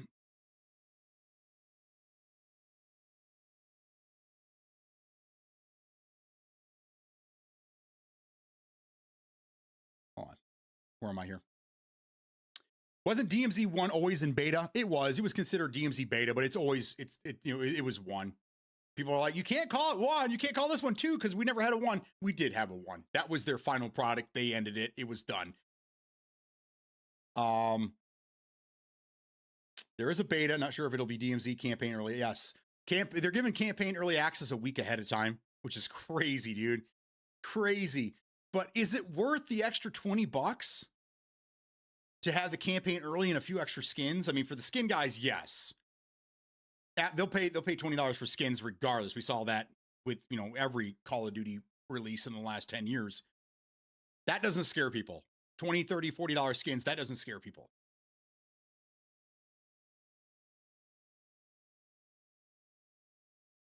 Early access to campaign, maybe. I don't know. What was it last year and the year before? Wasn't it only like a couple days? I don't think it was a full week, was it? I want to say like 2 or 3 days advance. I don't know. I like to revive, but not add to team feature.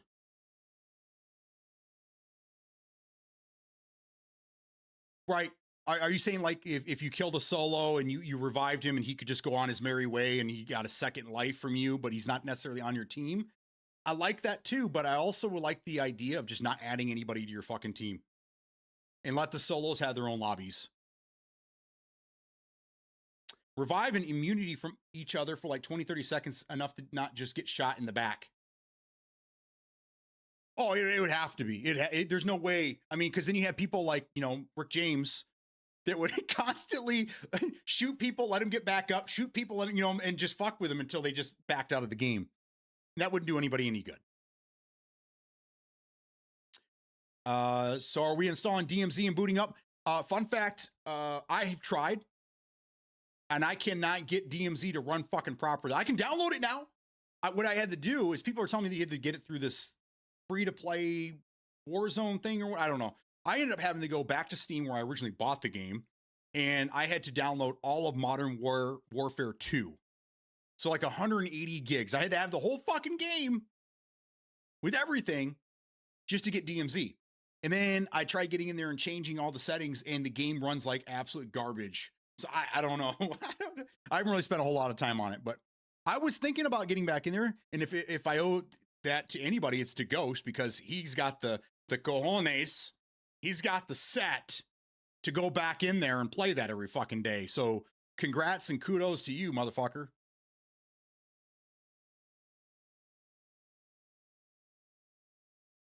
Was that much? So you had me until you called me a motherfucker. My PC won't run it right now, and I can't figure out why. Yes, bro, I'm on the same page as you, dude. It runs, it just doesn't run well. It runs like shit, no matter what I do. I don't know if it's DLSS or what, but I can't get it above 40 frames, and I'm on a 5070.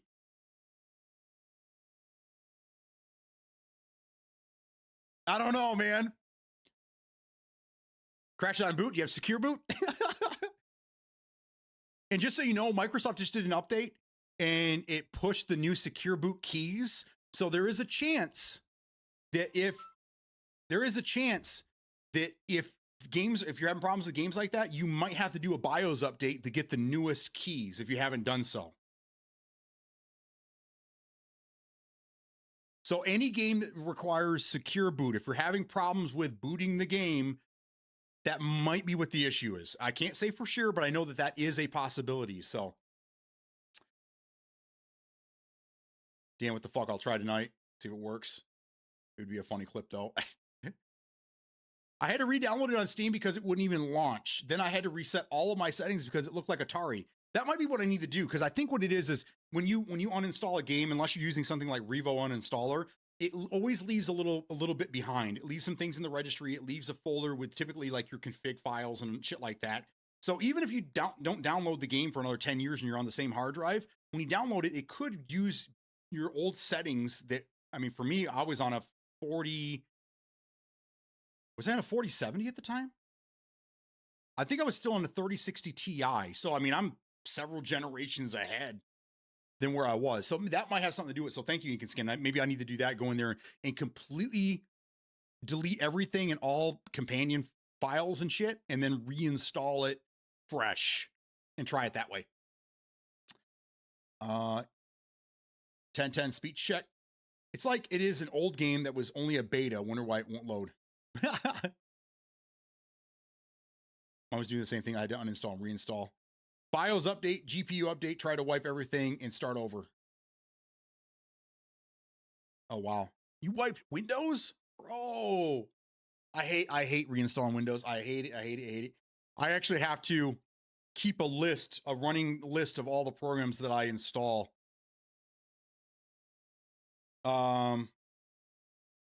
Because adding Windows and then going through the daunting task of update chipset drivers, NVIDIA app, Steam, adding all this stuff, and then I have all these other programs I like to install as well. I mean, I could easily spend a day or two. I mean, it takes what, 15 minutes to install Windows, and then it takes another 15 hours to get your computer the way it was before you did the update. Oh man. Did you clear your internet search history? He does that daily. He's got it set up so as soon as he closes the window, it does it on him. You take no risks, man. And then you can also have cloud saves of your profile settings for some games. That's true. That's very true. Yeah. Now when it comes to Steam, I don't think it saves config. I think cloud save is just your game save. I don't know if it saves stuff like that. That's a good question though. No, not Windows. That's the nuclear option, and I'm avoiding it at all costs. Same here. I always ran through Xbox. I'll try it tonight.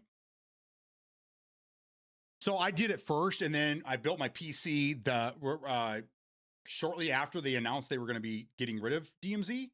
So I played on my PC on a 3060 Ti up until Yeah, because I didn't get my 4070 until the following year, the following September. So I don't even think I was playing Call of Duty at all at that point. And man, I'll tell you what, going from a Series X to a 3060 Ti was actually a big difference, a huge difference. I can only imagine what the 5070 make it look like now. Don't want to lose your OnlyFans link. Need my feet pics. That's right. Mine's Xbox app.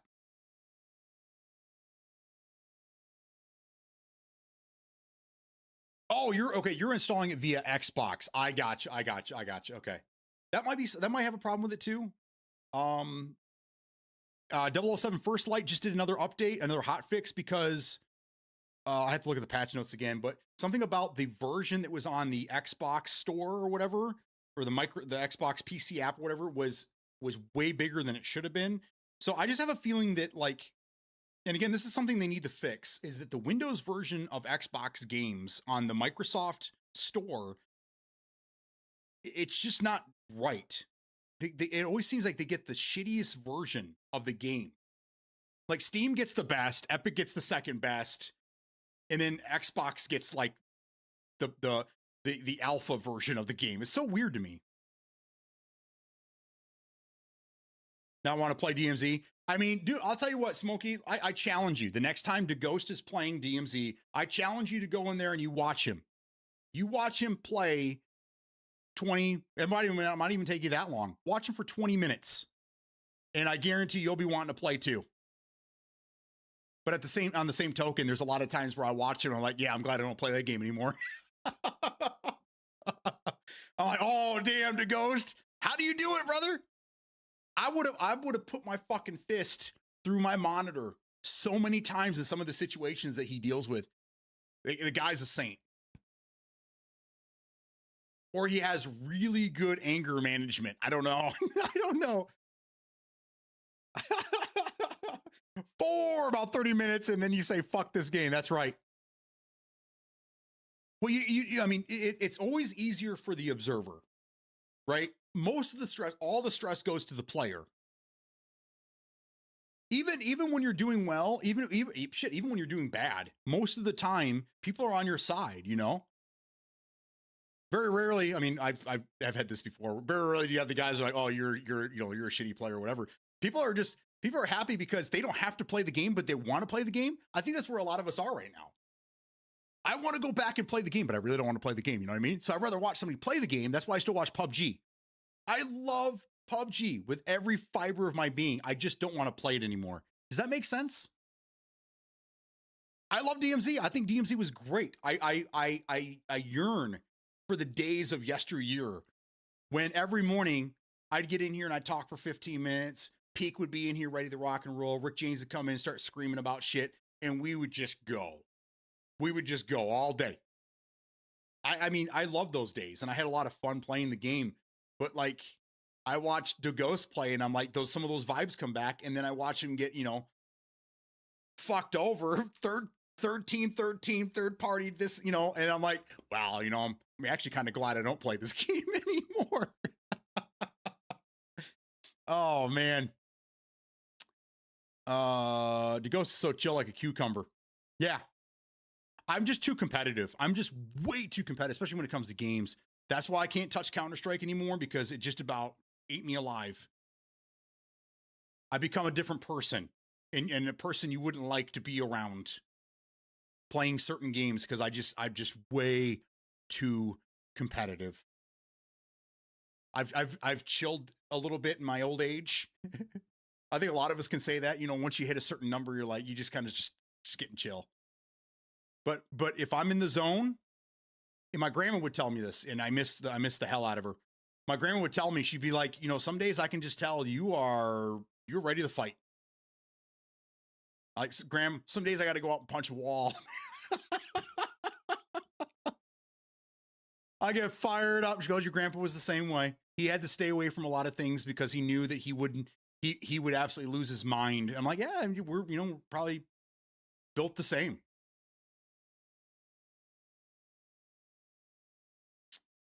Let me go again. It takes me one round, then we go again. That's right.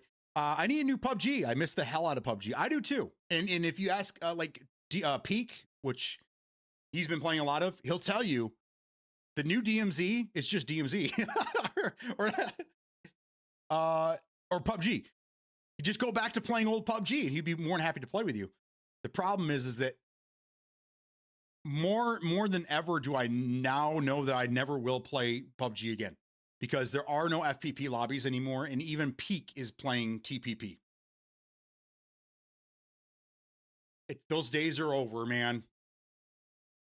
I used to get so pissed playing DMZ. It's in its current state. You just got to say F it and not get mad, or you'll never play it again. I know, and it's hard. It's really hard for me, man. Especially when there's prox chat and the guys that are basically ambushing you and take no skill, zero skill, and shooting you in the back and put you down are always the biggest trash talkers in the game. Always. It can never be a fair fight. It can never be a fight where you guys are you're firing back at each other, you're exchanging gunfire, you're plating up, and it comes down to the better shot or the person that's flanking. It never comes down to that. It's always people are just sitting on their ass, dick in the dirt, waiting for you to come by so they can just shoot you. That's just what it is.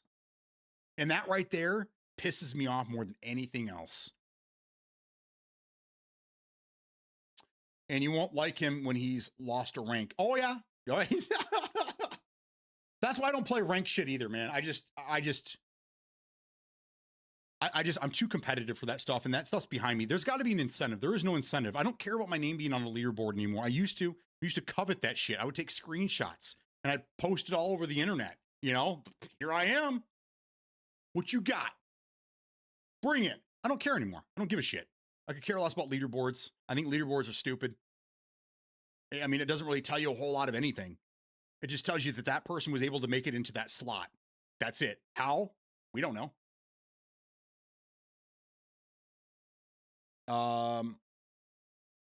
So I just don't play rank shit. I just don't care about rank stuff anymore. I usually still play FPP. I just run one casual to warm my thumbs up to start. Okay, all right. Because the last thing I heard is the FPP lobbies are getting smaller and smaller and smaller. And I got people like Cody Trahan, who doesn't stream anymore, unfortunately. I don't know why. I have an idea. But I see he still plays a lot. But he even said the last time I watched him stream that he had to go back to TPP because there's just nobody's playing FPP anymore.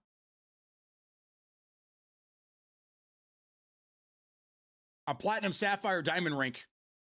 How's that working out for you?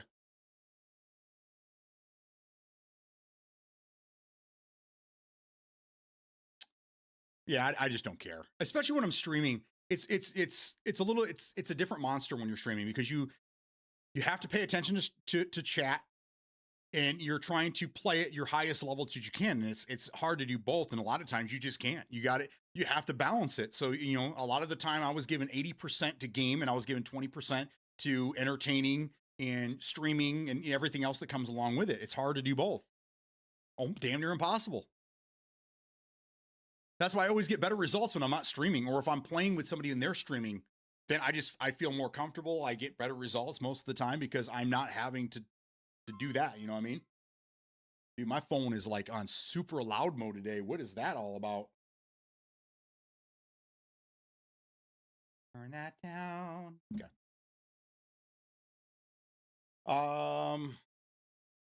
FPP is actually pretty populated now with map selection. Makes no sense, but I guess people like the ability to play Erangel 24/7. Yeah.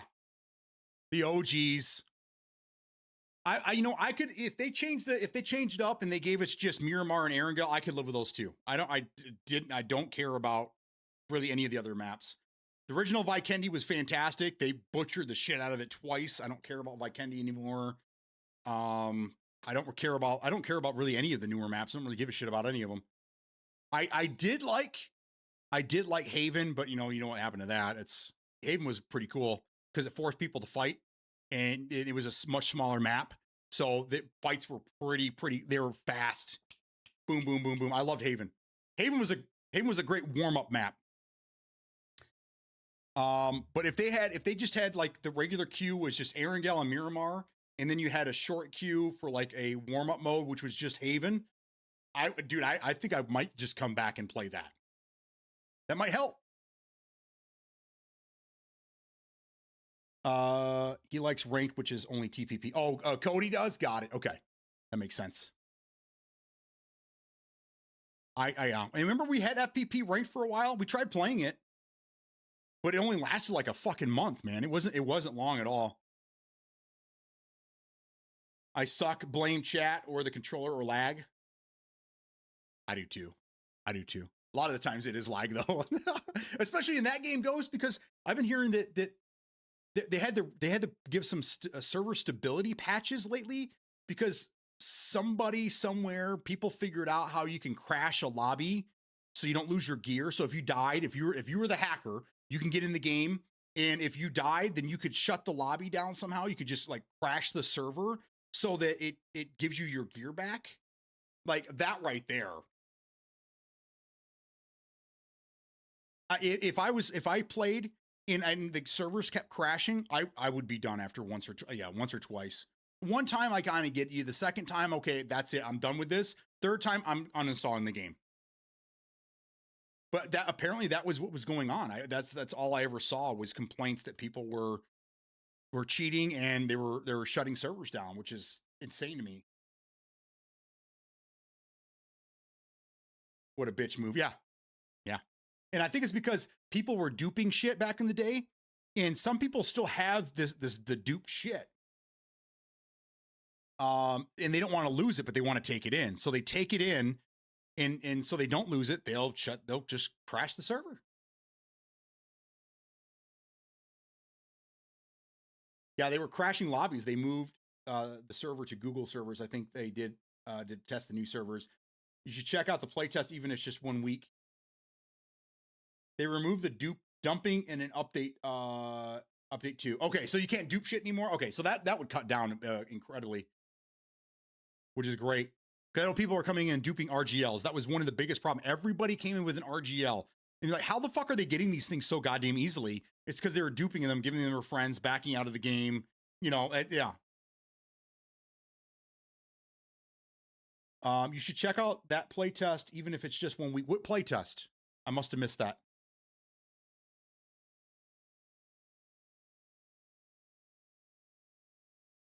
You could choose Erangel and Miramar only. That's exactly what I do. Oh, yeah. Yes.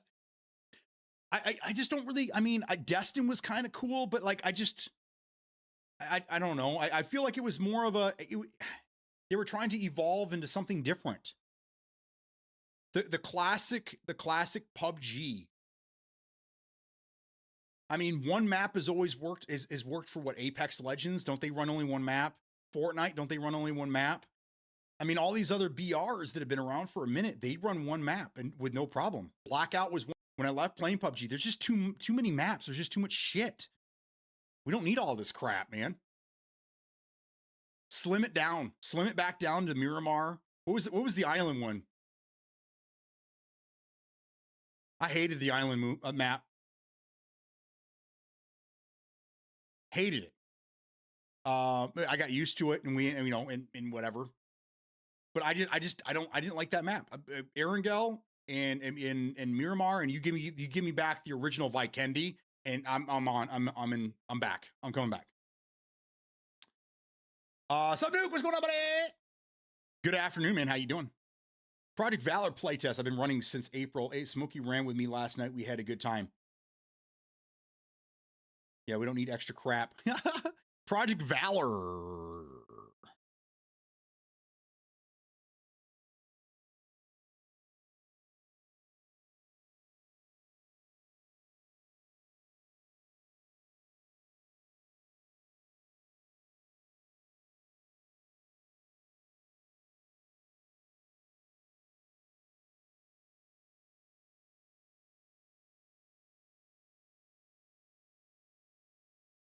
I don't know what we're talking about. I just got here and my stream froze. Oh no! BRB. Okay, it's closed NDA. Probably won't find much on it. Got it. Okay. I was just looking in Steam. Oh, is that console only or controller only game that they're testing for console? This is supposed to be like a new PUBG, but it's not quite PUBG. Made by Crafton, right?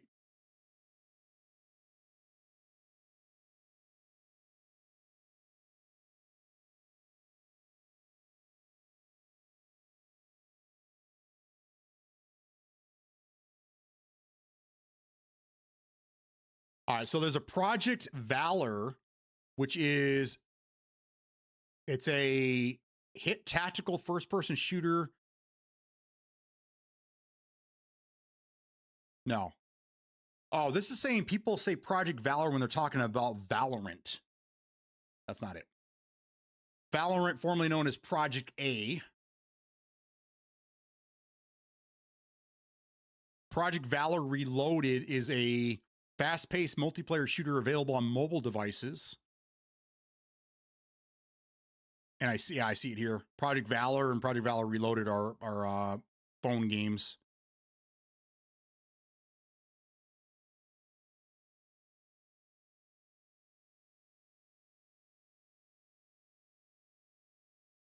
It's not console only, and it's no longer controller only.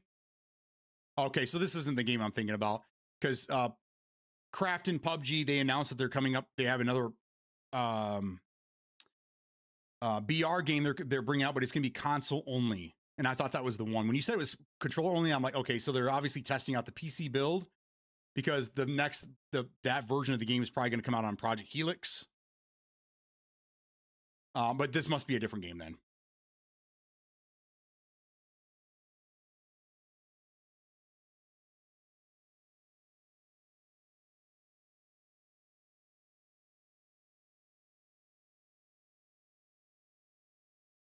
Okay, so Project Valor, if I put in Crafton, then it comes up with, is an upcoming large-scale tactical console battle royale and shooter game currently in development by PUBG Studios and Crafton. The game is being built as a major expansion of the battle royale genre, specifically tailored for console players, and is one of the several new titles based on the PUBG universe. This is saying it's console only, but I mean, I don't know. Take that with a grain of salt, right? Crafton's other PUBG slated games, Black Budget, PUBG 2.0 is still supposedly a thing, and PUBG Blind Spot. But I thought Blind Spot came out and then got instantly like removed.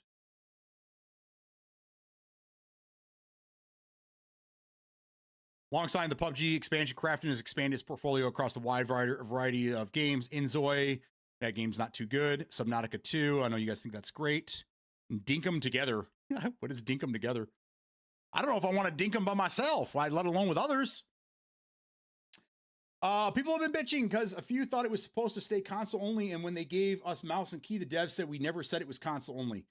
All right, well that's what AI thinks it is. So that's whatever information is online that it's pulling from, that's where this is coming from.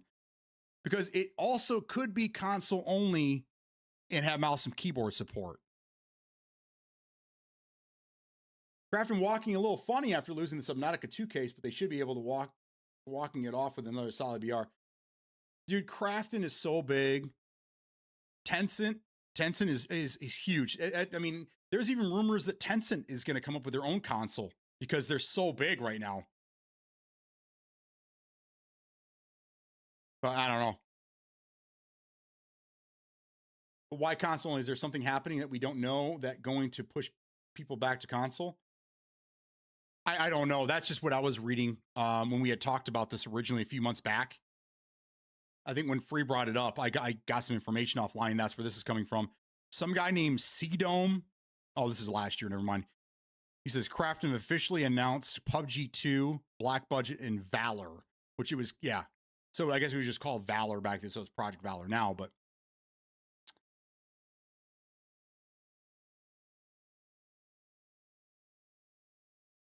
I wish they could like cite their, so like, I like that AI, I love that AI actually pulls from all over the internet, right? But I would like to know, here goes 4 sites. Is it one of these? Maybe it's this one right here. It would be nice where they cite their sources when they scour the internet.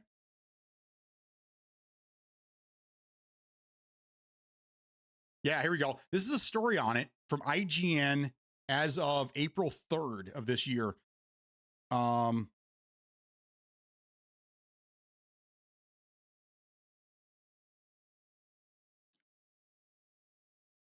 Okay, so this right here says, as well as the classic 100-player Battlegrounds, the Krafton-owned mega hit has aspirations in the extraction shooter space with black budget, as well as the more console-friendly Project Valor, both in development. So IGN is the one that reported on this back in April, saying that it is a console only. So either they got it wrong, or their sources have changed, or something. But that's where it got console only. Is IGN said this. I'll drop you a DM invite if you want it. Check it out. And if it's not for you, no hard feelings. Send it my way, brother. We might as well. We might as well just cut all the red tape and just get into it. If it has mouse and keyboard support, I'll play it. I'll play it. And this is that, now I know what you're talking. This is that Sunday only, right? It's only on for like 4 or 5 hours on every Sunday. And that's it, right? Or is it the weekend, or I don't know, something along those lines. Oh, it's Monday nights. Got it. Monday Night Fights. Anybody remember that game? Old school Steam only game. Monday Night Fights. Anyhow, to answer your question, Reckless, I don't know why console only. I mean, it sounds like that's not, but I mean, I have no idea.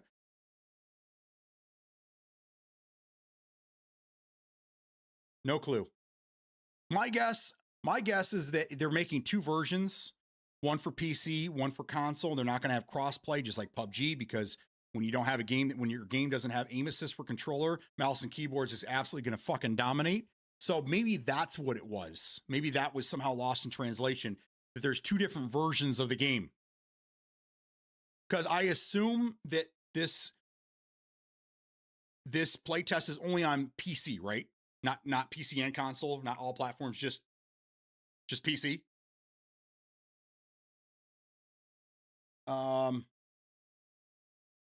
PlayStation dropping a fighting stick now. Too many PUBG people really think that only PC players cheat and that mouse and keyboard is a super huge unfair advantage. It is. Again, if your game doesn't have aim assist and you're on controller, you are so outnumbered. It's not even worth it. If PUBG ever decided to merge PC with console, nobody would play it on console. It would die overnight. Nobody. Or they would figure out a way to turn off crossplay, and they would just do that. So maybe that's what they're doing. Fuck IGN. Well, unless they're pulling it out of their ass, they heard that somewhere, right? But all reporting can be taken with a grain of salt nowadays, because our industry, I mean, just as this country is right now, we thrive off of rumors. We love rumors. We repeat rumors to the point where we even believe that they're truth. There's aim assist on controller. Testing to Steam and PlayStation. Oh, okay, for this game then? Okay, I'm talking about PUBG. That's what I am. Apparently, Xbox testing requires more hoops to jump, and they haven't done it yet. Yeah, because you have to have certification. You have to certify things, which is another great thing I think Xbox does that PlayStation doesn't do. They have to go through a certification process, which takes time to make sure that you're not putting any bunk code into the game, which I'm all for checks and balances, so I think that's a good thing.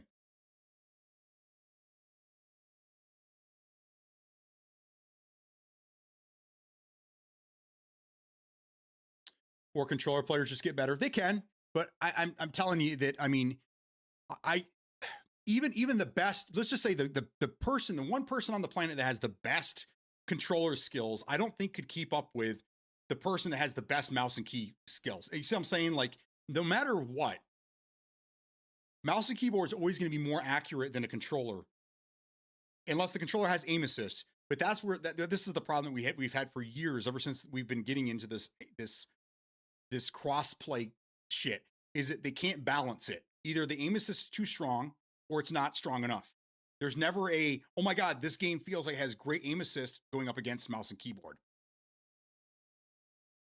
Like right now, Call of Duty, and I think this has been this way for a while. Unless you are a god with mouse and keyboard, you're better off playing with a controller because the aim assist is so strong. I learned the hard way. I learned the hard way trying to go back and play.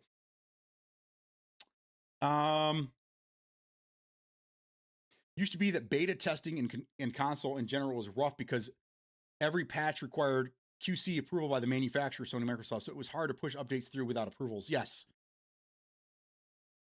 Yeah, that's why that's why I think it's a lot of games are going to be. Well, I mean, it's hard to say this now because we don't know what Asha is going to do, but that's what I was saying is that all games are going to be they're just going to be play tested on PC because they don't have to jump through all the fucking hoops. They can update whenever they want. They could push shit to Steam whenever they feel like it. And then once they get the game in a good place, then they can do a console port. Which with Project Helix, it doesn't sound like they're going to have to be doing a port at all. It's just it's gonna load into Project Helix. Project Helix is automatically going to have an algorithm that changes the PC game, and it automatically sets all the settings based on the hardware which is inside Helix. So it won't even have to. The team won't have to even. All they have to do is just make one version of the game PC. That's it. And then when the game automatically loads in Helix, Helix does the fine tuning itself. That's where I thought we were going, and I'm pretty sure that's where we were going. But now that Asha's in here, who knows? She's a wild card, guys. She could change everything in the blink of an eye.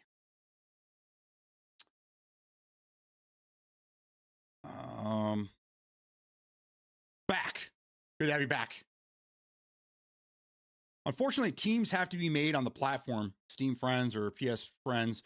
So it's been rough for a couple of my PlayStation friends to find teammates. Yeah.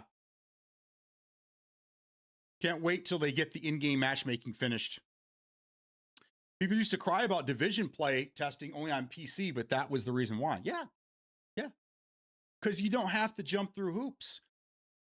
And you can change your PC code on the fly, where when you're building it for the Xbox, it's different. It's a different monster. Ask anybody that makes games. They'll always tell you that building a game for PC is usually easier than it is for a console. Unless you just came from console developing altogether, but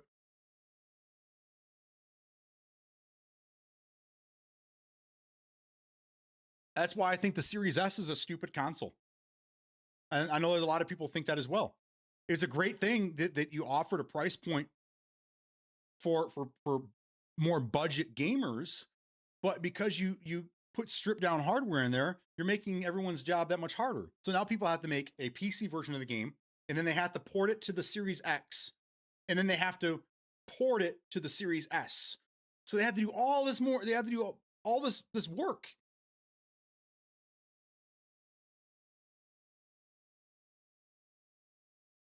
I would like to see the consoles make a comeback, but it won't be cheap or easy for Xbox.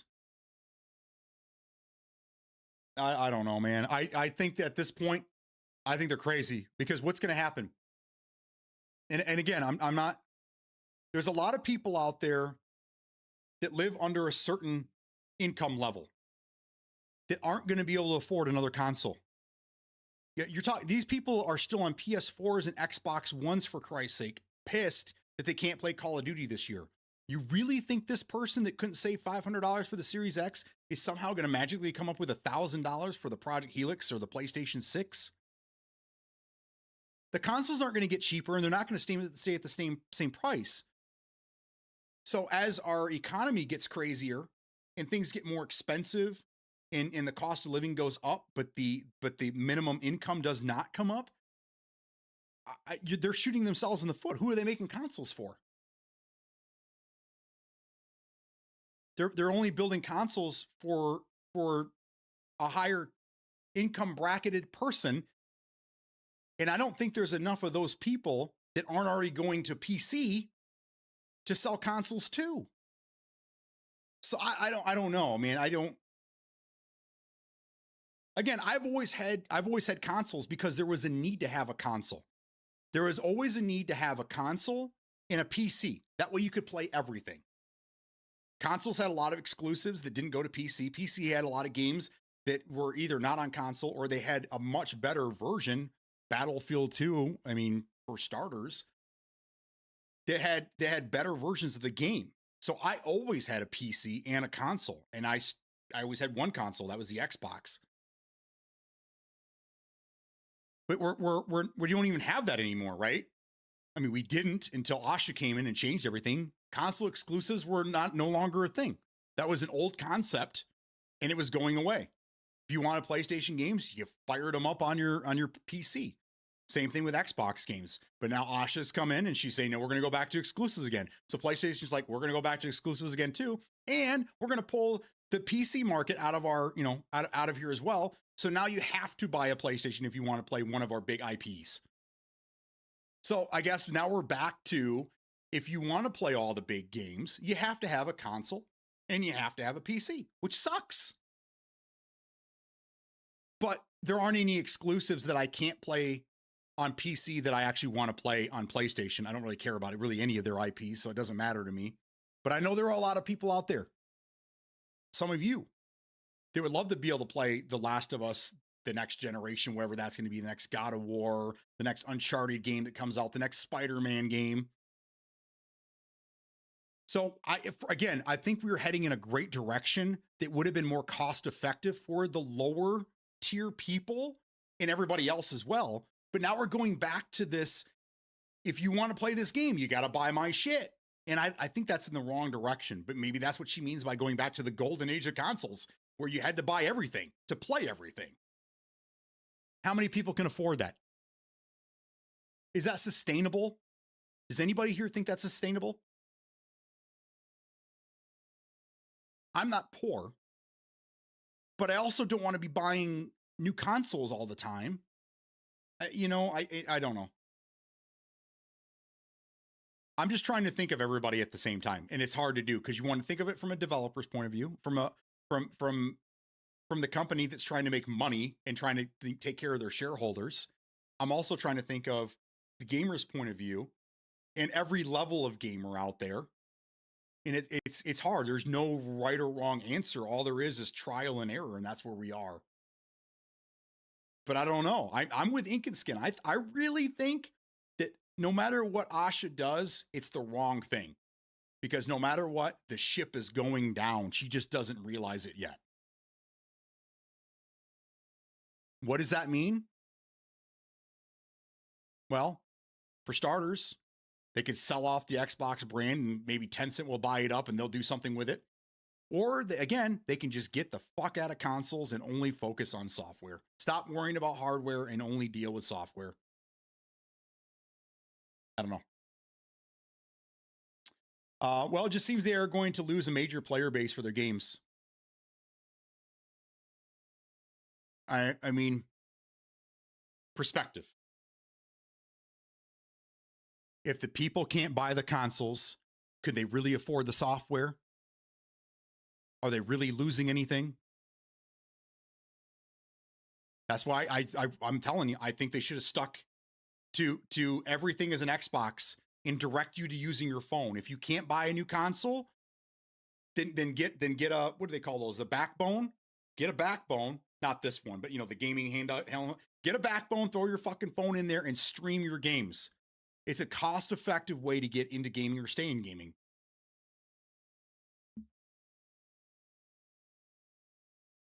But switching my mindset again over to the corporation's point of view, those people that are on the older, how much money are they really spending? How much money are you really losing? That's all I'm saying. Got to look at it from different perspectives to get a full view of what's actually happening. Going back to the story here.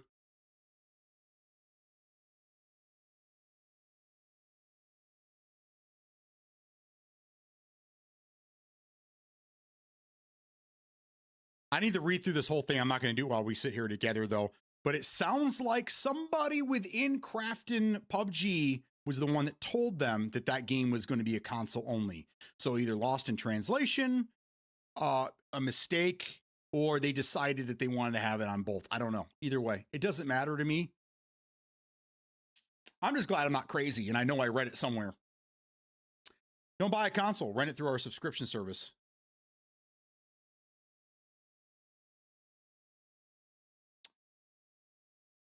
You remember like those rent-to-own places? You remember like Aaron's rent-to-own, and there was Rent-A-Center and places like that? During the 360 generation, I'll have to go back and look at the time back then, but I'm pretty sure they did huge numbers when it came to renting out consoles. So it's funny you say that, because I do remember that. I remember my brother, he bought day one, he bought an Xbox One X. So this was only what, 10 years ago, not even 9 years ago now, because I think it came out in 2017. He bought an Xbox One X. He had it for like 2 months and the damn thing went out on him, right? So he sent it in to have it fixed, have it repaired. But he's like, I don't want to be without my console for, a month or whatever. So what did he do? He went to Rent-A-Center and he rented one for a month. And yeah, I mean, it sucked that he had to rent it, and I don't remember how much he paid for it. I'm sure it wasn't cheap, but I mean, that's what he was willing to do in order to keep playing games on his One X. He had an old one, but he wanted his One X. Yeah, exactly. Yeah. It's only $13 a month, but you pay on it for 10 years. Well, I'm a PC player, but I don't people just buy their console off of what games they are going to want to play anyways, right? Yeah, but I think that mindset's kind of gone now with the whole, I mean, we've been in this console war for 25 years, really. I mean, even before that, there was a console war, right? So there's always been console wars, but we've been in this one for 25 years. And I don't even think it's a matter of games anymore. It's just fanboyism. And it's been like that for a long time. I've talked to people that have only had PlayStations their entire, their iteration, and they'll never buy an Xbox. Fuck them. I'm a PlayStation boy through and through, right? And then when you're like, well, what about, Halo or Gears of War? They're like, you know what? They sound like they'd be pretty cool games, but I'm not buying that console. There's no way in hell. Stubbornness, right? So they'll never get to enjoy those games. Well, they can if they have a PC, but they'll never get to enjoy those games. And I think that's more or less what it is. So let me just run a scenario by you, okay? Grand Theft Auto 6, okay? Console only when it comes out, which is stupid, but we won't get into that.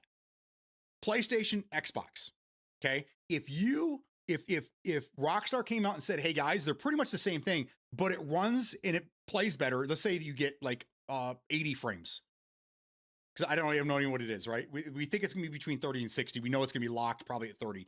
So let's just say that they say, okay, PlayStation's gonna get it at 30 frames, Xbox gets it at 40 frames. How many PlayStation people will buy an Xbox to play it because it's a better version of the game? Not many. I'm telling you right now, those people are hard-headed and they are not going to change. They'll be like, I don't care. I'm buying it on PlayStation. Fuck Xbox, man. It's kind of like what's going on with the political parties right now. It's like, fuck them and fuck you and fuck this. It's the same thing. It's really the same. I'm not buying that shit, man. But only $20 a month. I mean, Game Pass is $23. Game Pass Ultimate's $23 a month right now, and people are paying for that. Especially the people that are using cloud gaming. I think there should be several tiers, and they need to introduce, Asha, if you're listening to me, girl, you got to offer a cloud only Game Pass subscription, if not just to test the waters for 6 months to a year. Give them a $12 cloud only Game Pass level and just see what happens. I think enough people would try it and either convert or it just fails miserably and they just yank it. But I mean, they got to do something, man. Oh my God, they're going to give you a payment plan. They did. Does anybody remember the Xbox 360e? This is a thing. And this is why you guys come here. I know, because I have all this crazy game knowledge. But the Xbox 360e was the last iteration of the 360. And it was a payment-based console. It was basically, I think it was built for Game Pass, really, or whatever it was back then. But there was no disk drive. It was digital only, and you could buy it on a payment plan. That's why it was, yeah, that was the E version. So they did it before. Don't be surprised if they do it again, especially if the next console is going to be over $1,000. I see that being a possibility.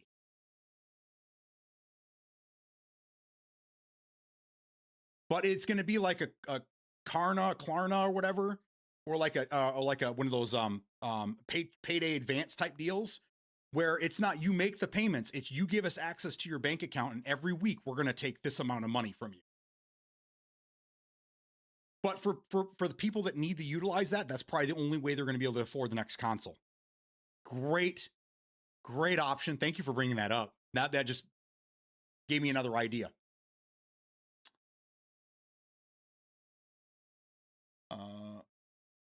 I'm saying Xbox would probably do a subscription model for cloud service. No more need for a console, just a controller and something with a screen, internet connection, Stadia style. Yes, I know you weren't here earlier, but that's one of the first things I said is that instead of the console, they were working on a dongle that you would plug into your TV, and they ended up scrapping the project.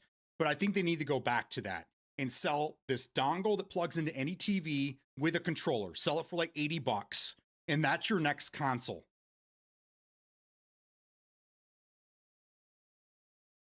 Because I'm betting the same people that are running PS4s and Xbox Ones and last gen everything, they probably don't have modern TVs where they can just download the Xbox app and then just use that, right? So you're going to have to build something. Or they could just use, I think Fire TV has Xbox you can use. I don't know. Stadia was another one of those things. Internet speeds are becoming increasingly better now that I think it would work. Does Game Pass have cloud service already? It does. In the Ultimate, that's what Ultimate is it's console, cloud, and PC. That's what Ultimate gives you all three. Or you can just do PC by itself, which I do, and I think it's like $14 or something like that. It's nothing. It's cheap. It's under $15. And then they do not have a cloud only that I'm aware of. The last time I looked, they did not. So unless they've changed it in the last 6 months, they still don't. So they need to try cloud only. I'm telling you, I think that would catch on.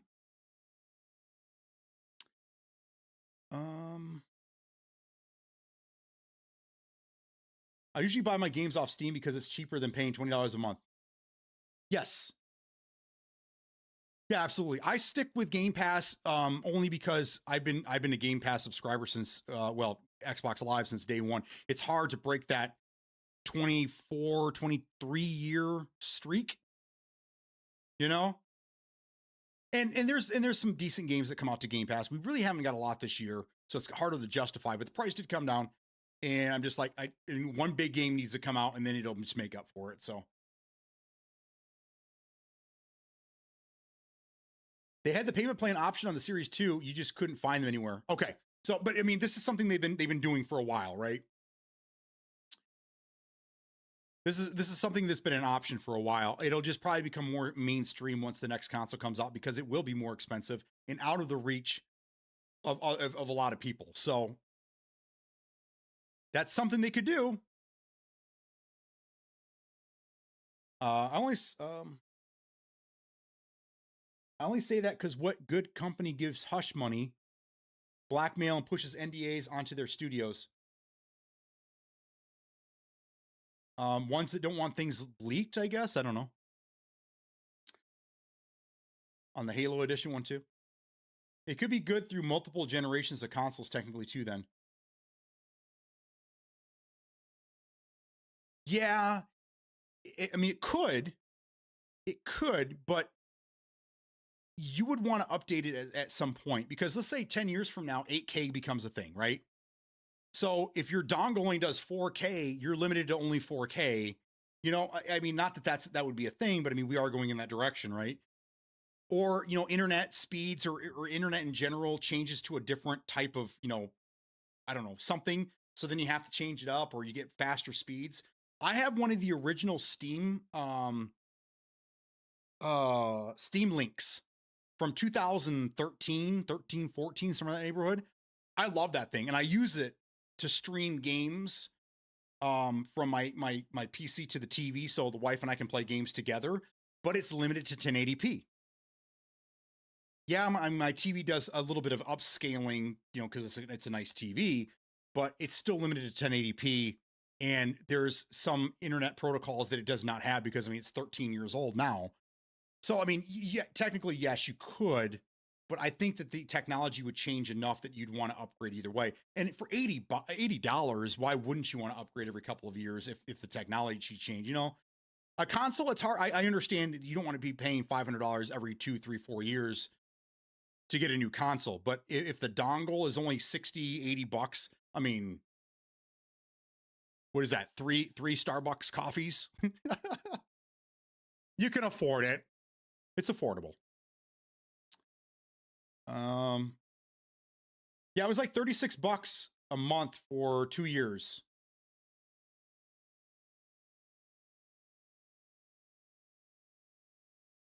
How much is that? At that point, they sell different versions of it, like all the Fire Sticks and the like. Maybe, but I mean, like, I don't know, like, how many Roku sticks do they sell? How many Fire TV sticks do they sell? I think they've just basically just narrowed it down to like one now, right? I mean, they have different types. Some bring different things to the table, but for as far as like just dongles itself, I think they just sell like the 4K and that's it. Same with Fire TV. Don't they have like just two options, 4K and that's it? They're cheap enough that you didn't really need to. I mean, it would even be in their best interest to even have a 1080p to save a couple bucks. I don't know. Like $900 after taxes. I mean, you could do it, but man, you could buy two consoles for that. You know?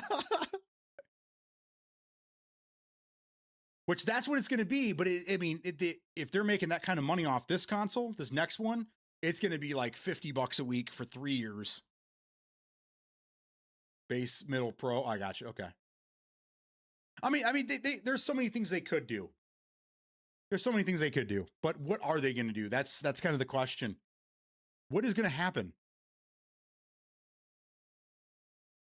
Do you think it's in their best interest to have two consoles, a super cheap console like they did with the S that holds the industry back because they have to keep scaling down to this, you know, ancient hardware? Or should they have just one fucking option? And if you can afford it, you can afford it. If not, there's a payment plan for it. And if you can't afford either one of those, then you could do cloud gaming and you can play it that way.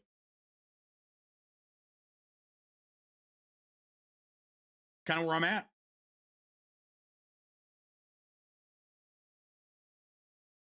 But we don't know. Asha's a wild card. I thought I knew where we were going, but now that she's here, they're trying to flip everything, and it's crazy to me.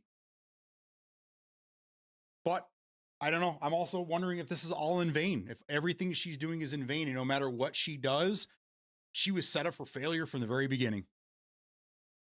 I would think so. Easier to remove pixels than produce new ones. But now with AI, who knows?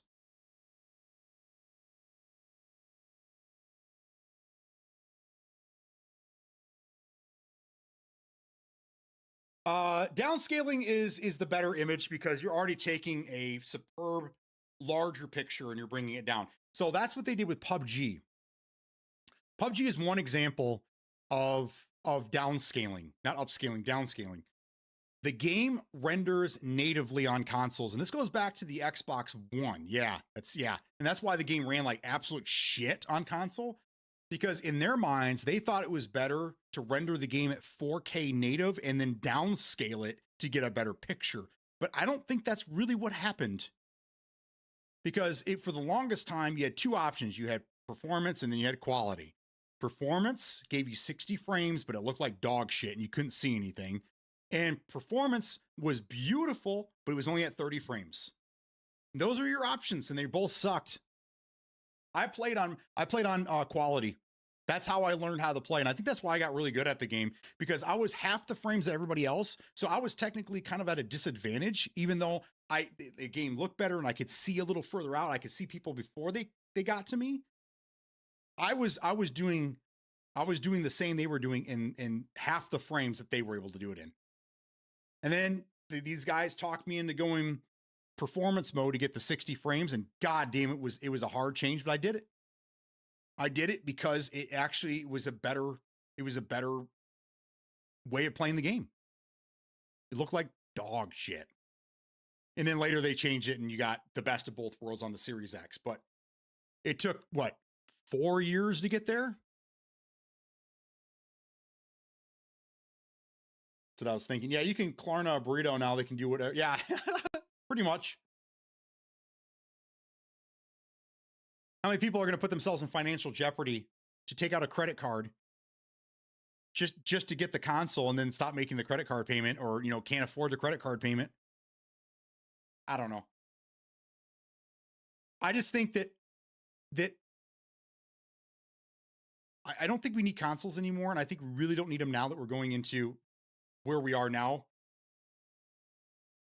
And I'm not trying to be mean to my console brethren. I'm just, it's really in your best interest.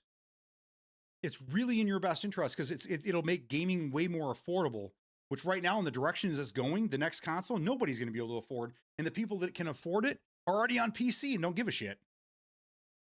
So our biggest test is going to be later this summer.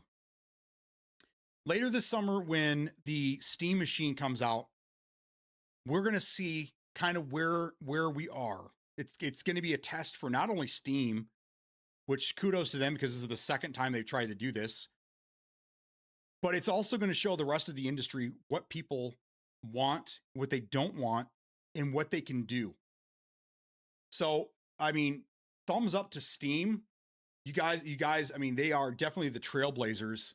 And Gabe, we love you, brother. One of the few billionaires I actually feel like is actually a good person.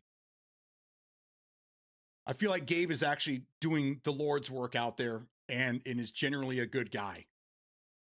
So good for him. And I'm glad that he's taking risks. Because what Neil deGrasse Tyson says that the people at the forefront of science and technology are the ones that are willing to risk it all. The ones that are willing to fail. And Steam, Gabe, they seem to be the ones that are willing to take all the risks for the rest of the industry. And it's paid off. It really has. I think it's amazing. Unless they take a massive deficit on the hardware and jack up the prices of the games they release. But that's what I'm saying. They've been doing that for 25 years. Historically, I don't think any of the consoles has any Xbox consoles, even PlayStation consoles, made any money. I don't think they do. So I think that they're tired of it. That's why they want to get out of the console business in the first place. I don't think that'll work either. And that is another thing. I would rather give my money to Steam than Microsoft. Fuck them. I mean, exactly. Microsoft already has a bad name as it is. And you're not the only one that feels like that, Beadrunner. There's a lot of people that feel the same way. And they'll buy their games on, they fuck the Windows PC stuff. You know, they don't care. It's amazing that Windows PC Marketplace is even still a thing at this point. So hopefully she revamps that if she's in charge. I don't think she is. I think she's just strictly Xbox console and maybe the PC app, but I don't know if she's in control of that. I don't know. Xbox name, I don't know. But I will tell you this. I was on the fence. I was like 98, 97% sure, but I'm 100% sure now with the way things are, with Asha coming in, all the changes that she's making. I am 100% sure that Project Helix will have zero capability of Steam. None. It's going to be Xbox Ecosphere 100%, but based on their PC. If it's even going to be the same thing now. A few months back, I thought maybe, but when Asha came in and started flipping everything around, nope. There's no way in hell Asha's going to be like, okay, cool. Let's let Steam Marketplace be on our console. Not going to happen. So for all those out there that were still holding out hope, I'm here to tell you, it's time to let it go.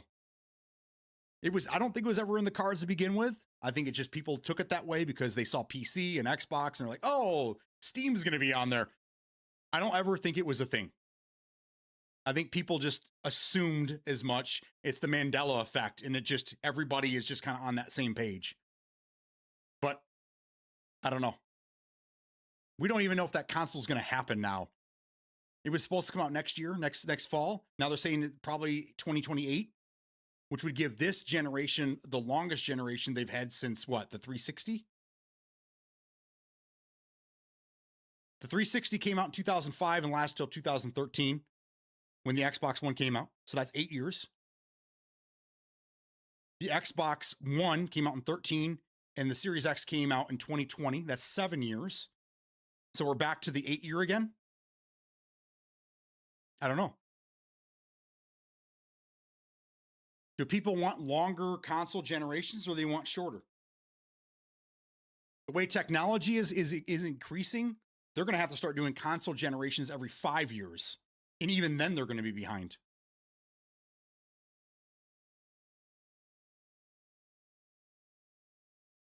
Going all in on Xbox. Turns out Xbox is going to release some total recall program to literally go back to the golden age of gaming.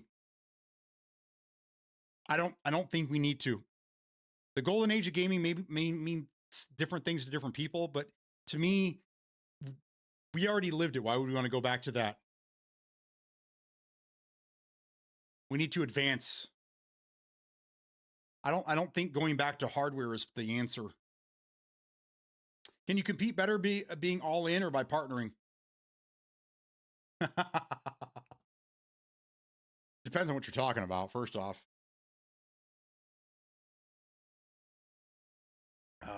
Nostalgia farming, yeah. Well, that's all the rave right now. People are going back and getting, I mean, record players are always a thing. Every 10 years or so, LPs, vinyls, they come back into fashion, right? They just, you know, it is what it is. But now I'm seeing cassette players are coming back. People that younger generations that didn't live through that era are enjoying CD players, cassette players, going back to that tangible media again. And I've said it before, I'll say it again. I lived through all of that. I wouldn't go back. I'm happy where we are. I love digital only. I love everything being digital. But I lived through that generation. I lived through that era. I saw it. You know, I would never want to go back to having to keep a fucking case of cassettes with me and having to flip a tape and have to rewind and wait for the tape. Nah, I'm good, bro. I'm good. I'm good. I don't need that shit. And then the subpar audio quality. I mean, I'm good. I love what I have now. Instant gratification. I love it.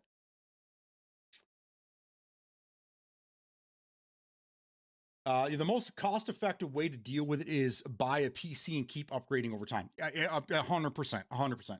And that's what I've always done. I've always had a PC in the background that I would either upgrade or completely just build a new one when a new generation came out. I built a computer in 2004 for Far Cry. I had built them before then too, but we'll go back to that generation. 2004, I built one for Far Cry. Battlefield 2 is right around the corner. Half-Life 2 is right around the corner. I mean, those are the games that you wanted to be playing. And sure, they did come out on console to some effect, but man, were they stripped down ugly, man. 2013, I was telling the wife the other day that I think that was the first console I didn't buy on day one. I bought it a year after the fact, only because my kids wanted it, because I was PC gaming, baby. I was playing Titanfall on PC. I built the PC just for Titanfall. Fast forward 2017, I built a PC for PUBG and ended up playing it on console. Legit. I built the PC for PUBG. And there were rumors that Halo 5 was going to come out on PC. And then when the when Halo Forge came out on PC, everyone was like, oh, it's definitely coming. So I was on board with that, but it never did. It never came out. It looked amazing though. But I've always had a PC. I've always upgraded and whatever. But now, again, up until Asha came around, there was no reason to have both.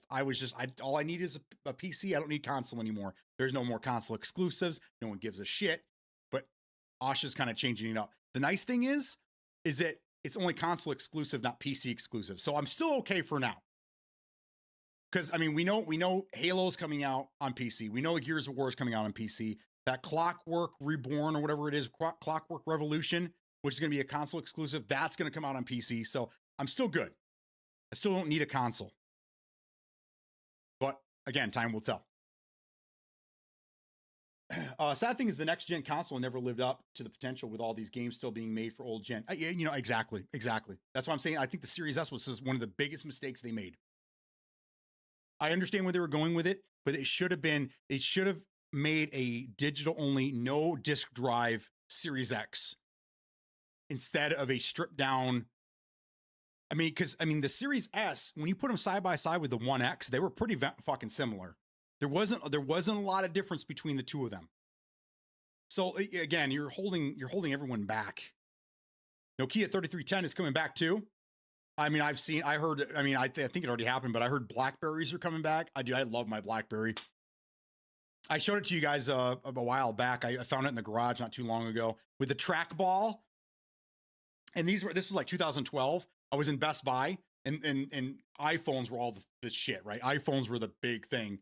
And I was trying to show this coupon to this lady at Best Buy, and I handed her my phone, and she's going like this to the BlackBerry screen. She's like, it won't enlarge. I'm like, yeah, you can't do that. It's not a touch screen. She's like, oh. She gave it back to me like it was, ew. I gotta go wash my hands now. I love my BlackBerry though. I love that thing. It was great. It was a PDA. It had a full keyboard. I mean, if you can get your fat meat hooks in there but I love that thing. I had my email on there. I was a general sales manager at a dealership at the time. So it was awesome for business.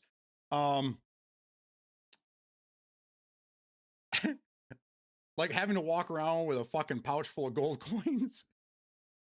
How many gamers can build their own PC? Always a market for console gamers. Yeah, and that's why I think that again, the Steam Machine and this Project Helix, they're going to help segue and help transition these people into PC gaming. I mean, if you really think about it, the hardest part right now with PC gaming is BIOS. And as long as you don't have to do BIOS, you're fine. Everything else is pretty much automated. You could set it so Windows updates are automatic. With the NVIDIA app, you can set it so all games automatically are fine-tuned to your settings or to your setup. There's not a lot that you have to do anymore. It's pretty easy. I mean, my grandmother, 90 years old. I mean, she did have me teaching her a lot. My grandmother was very fluent. I mean, she could probably teach. She could have, not around anymore. She could have taught a lot of you guys how to do BIOS. It's just a willingness to learn. And I think that's a lot of it. It's not a, you have to have a certain skill set to do it. Smokey says it all the time. I wish he'd give himself a little more credit, but he says, if I can do it, you can do it. Smokey's not stupid, but what he's saying is that he's never done this before. He jumped headfirst into it and he, he feels like he's a PC pro now. And I'm sure he is. He's built how many computers? He helps his buddies with theirs. I mean, he didn't know anything about it. It's just that willingness to learn, which I wish everybody had, but not everyone does. And how much do you have in PC parts versus buying a new console every time one comes out? Well, I mean, in that regard, console gaming is always going to be cheaper, obviously. Especially even if you just went like there's the generation, not like how long you can go until the game stopped being made for it, because that means that like the Xbox One made it 13 years. But that console cost what, $400, $300? How much was the Xbox One originally? Wasn't it only like $300, $299, $399? I don't know. So you're telling me you're able to stretch that $400, we'll just say $400 on the high side. You were able to stretch $400, 13 years. I mean, it sounds good, but that's fucking crazy, dude. Can you imagine how ugly those games were? At 30 frames. PC, you're always going to spend more. But you have the incentive to spend more because you can. If the Xbox and the PlayStation 6, besides the memory upgrades, I know there are certain things. If you could update every few years, you could buy a new GPU, or every few years you could buy a new CPU, APU, whatever. Would you do that? If it was, let's say that every 3 years, the current console would come up with a new upgrade, and you could just buy it for like $300, and you could put it in your console. Do you think people would really do that? Would people do that? Let me ask a console person. Penguin, would you do that? Where does Smoke get his money? If you have to ask.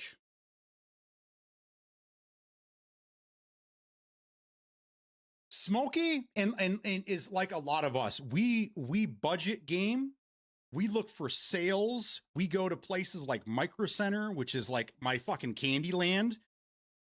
We buy things when they're on sale. We just like anything else, right? Can't really say that for consoles because consoles don't typically go on sale. I mean, Black Friday, you see some deals here and there, but you can actually build a really competitive gaming machine for much cheaper than you think, or at least you could have 9 months ago. If you don't need RAM, dude, if you don't need RAM, you could buy, you could put together a great computer right now. But like Penguin, like, so I've been having an issue. I wouldn't say issue. I've been kicking this around in the back of my head the entire time I've been streaming. For the last 3 hours, I've been kicking this back in my head. At the very beginning of this program, when it was just you and me basically talking to each other, you said that mobile gaming is expensive, and you said you spend $200 a month on mobile gaming. Can we revisit that for just a second? Imagine what kind of a PC you could build if you're willing to put $200 a month towards it.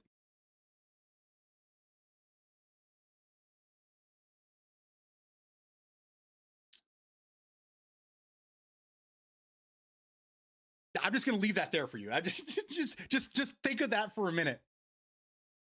So like, I know a lot of people, and that's kind of where it comes down to is the lower income bracket people being left behind, right? And not having the money to game with everybody else, and that's a considerable amount of people that we're going to be leaving behind. That's money on the table, and blah blah blah.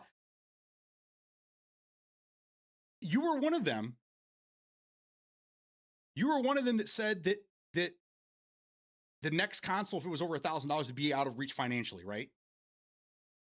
But then we found out that you're cheating on your console with the mobile gaming, and you're spending oogles on this, man. How many other people are in that position, you think?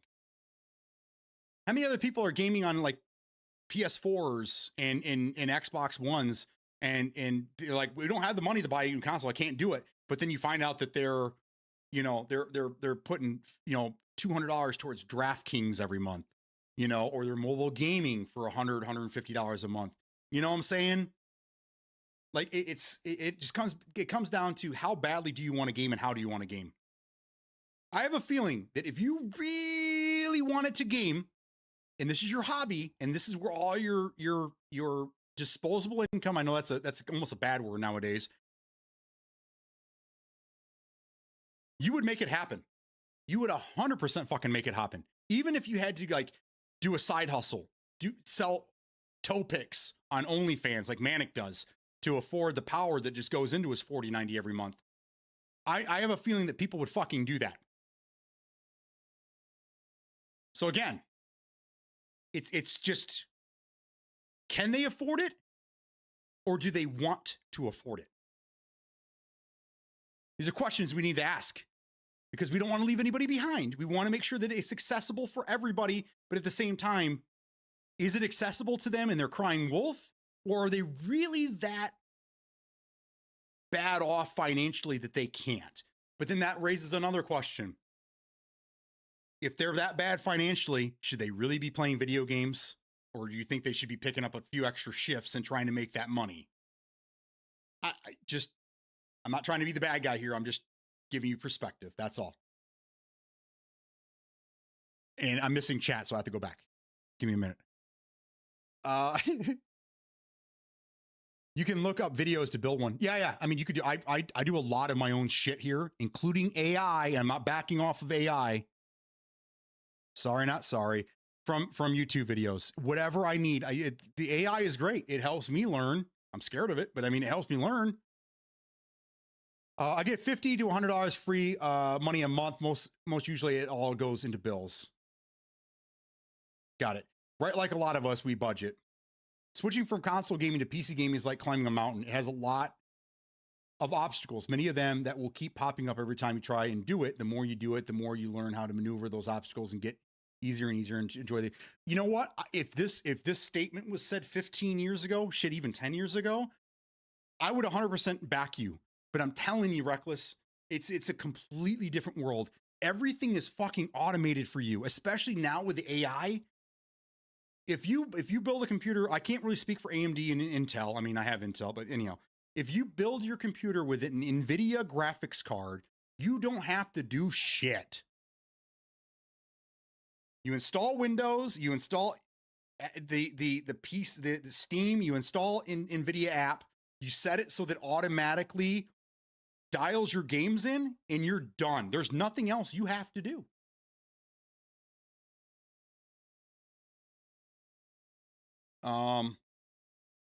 I challenge you.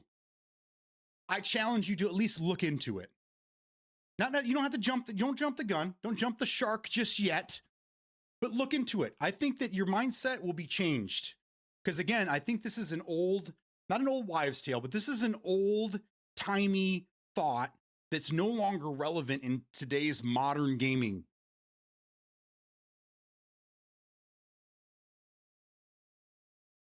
Manic? No, I'm kidding. We'll get to you in a second. Yeah, on a credit card? Let me borrow that credit card, dude. I'm not for myself. Give me your address, give me your credit card. Okay.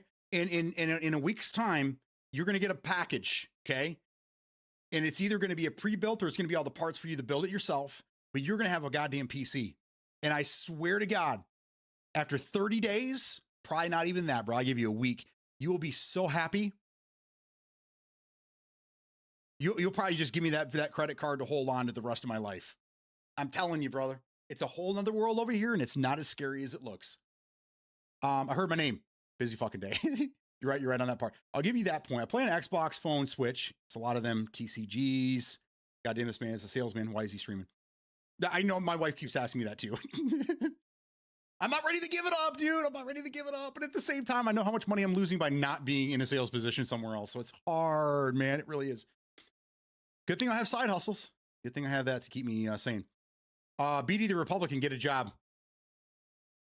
So we agree on that.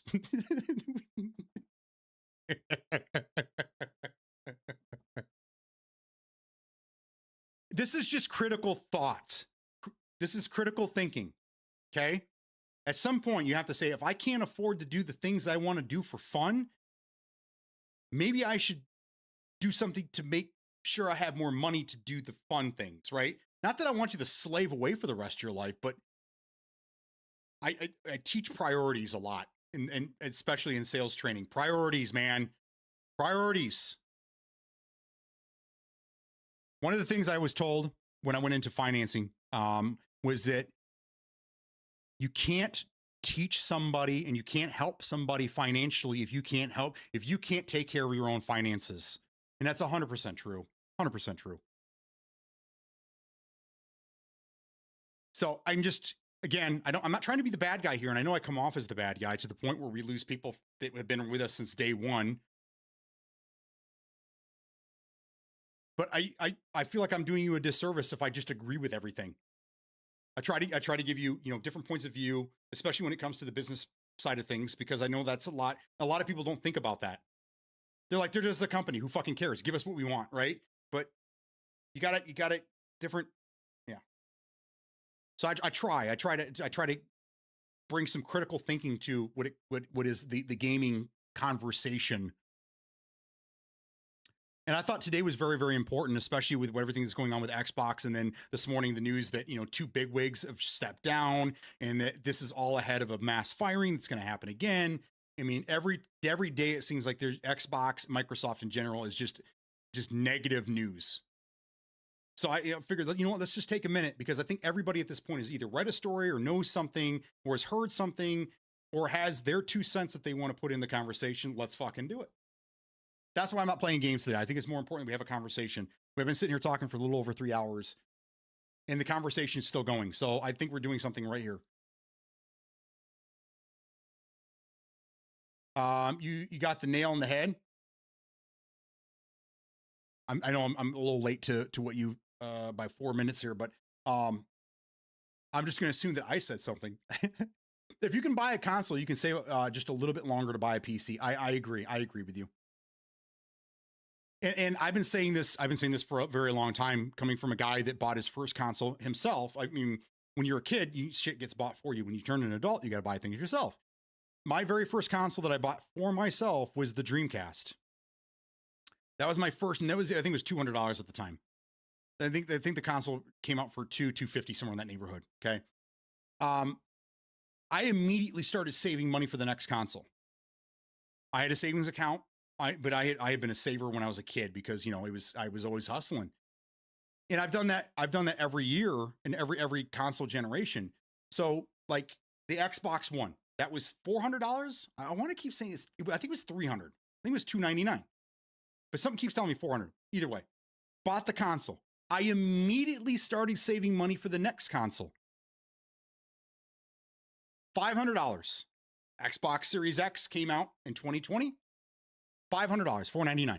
I know for people that had to buy it from scalpers. Sorry. It was a little bit more. It was a little bit more than that, but still. The console generations last 7 to 8 years.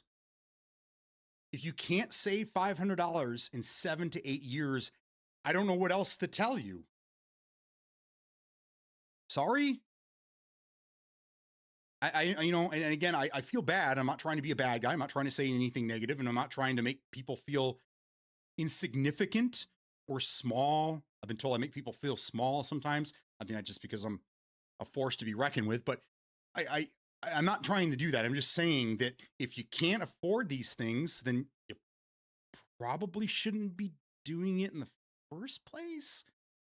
I know it's a tough pill to swallow. But I know a lot of you agree with that statement. You don't have to say it, but I know you agree with it. Everything has an app, basically. Yeah, everything is automated. If we're talking PC, going back to the PC argument, I'm serious. I mean, ask Smokey. Smokey, besides BIOS and besides updating BIOS, which is still, it seems daunting and can be a daunting thing. Is there really anything else that is like so difficult that it's hard to do on your own, or that can't already be automated? I don't think there is. It's hard for me because I've lived in this world all my life. So sometimes I miss things. So that's why I'm asking somebody, especially someone that's fairly new to the PC market. I was saying how you get so rich earlier.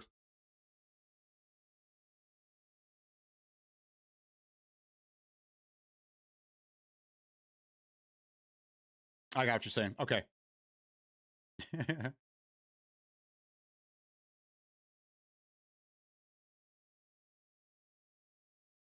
I was I'm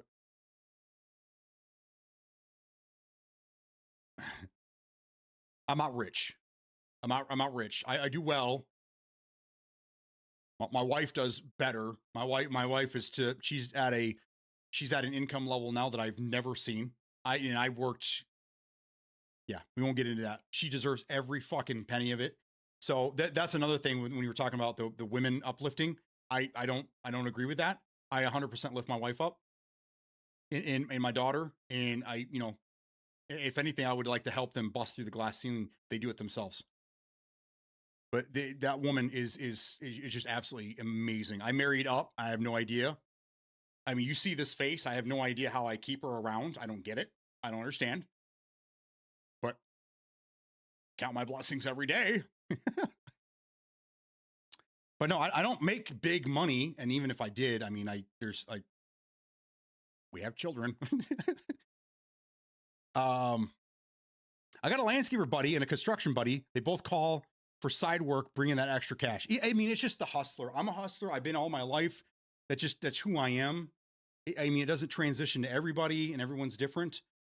But even as a fucking kid, dude, I would mow lawns. I'd go rake yards. I had 2 paper routes at the same fucking time. You know, I had a basket on the back of my mountain bike that held I shoved as many as I could in there, and then I had 2 bags full for two different papers. And as soon as I got home from school, I'd be out fucking doing that until it's dinner time. And then I had homework. And yeah, I mean, I've always hustled. Always. I'm always looking for just another way to make money, another stream of income. So I am. But I know everyone's not like that. So I'm trying to talk to the other. I make decent money too. I ain't rich, but I'm comfy. Yeah, exactly. And that's really the American dream. To be comfortable. Not to make it big. Set your sights a little lower. I mean, I don't want to be that guy, but I mean, seriously, in this landscape, unless you have a skill set to be a doctor or a lawyer or CEO or something along those lines, I mean, you gotta hustle.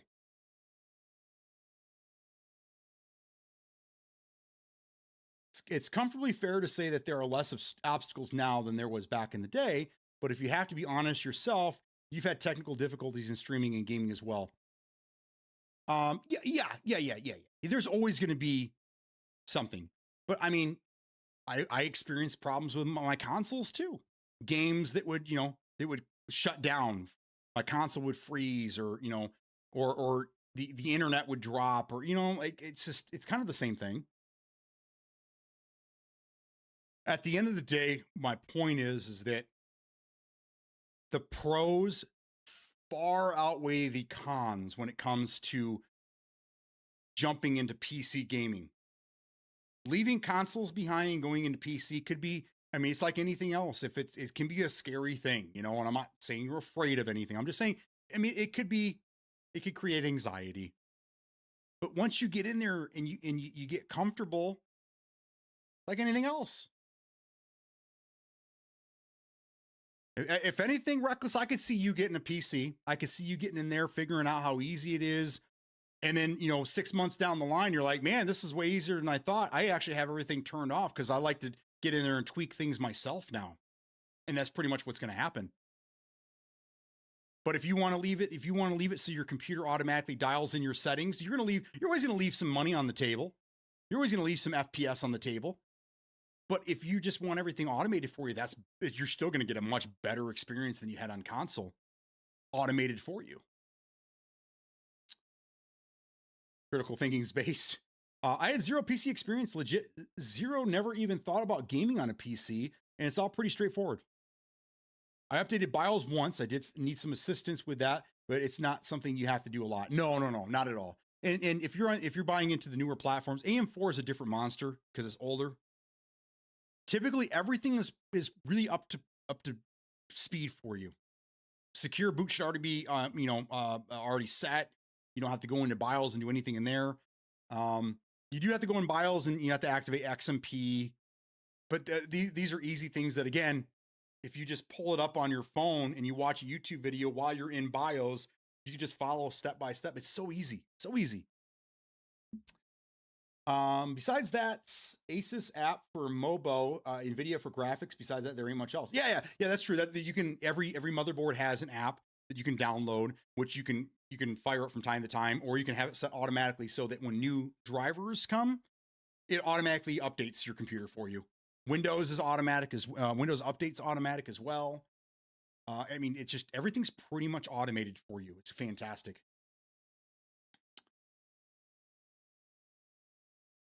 And Windows tells you when to update, basically. And for full transparency, I want to build myself a PC. I'm just pointing out the nuance. Yes.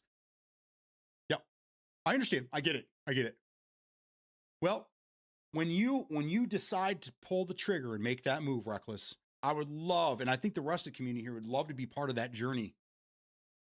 So when you decide to do that, whether it's a huge L or if you're having problems, I don't care. I hope you share that journey with us through pictures and stories and maybe some troubleshooting here and there. I would love for you to do that. Exactly. Just like Huckleberry did. Yes. He was, I mean, every day was like, I got this coming, or I got this, and this is going in. And yeah, they're just, yeah. And then we got people in here like myself, Free, Smokey even jumps on board. We love to help people with the problems, man. There's a lot of experience between us here that we can figure it out, whatever the problem may be. So again, when you decide that you want to make that journey, allow us to be a part of that journey with you.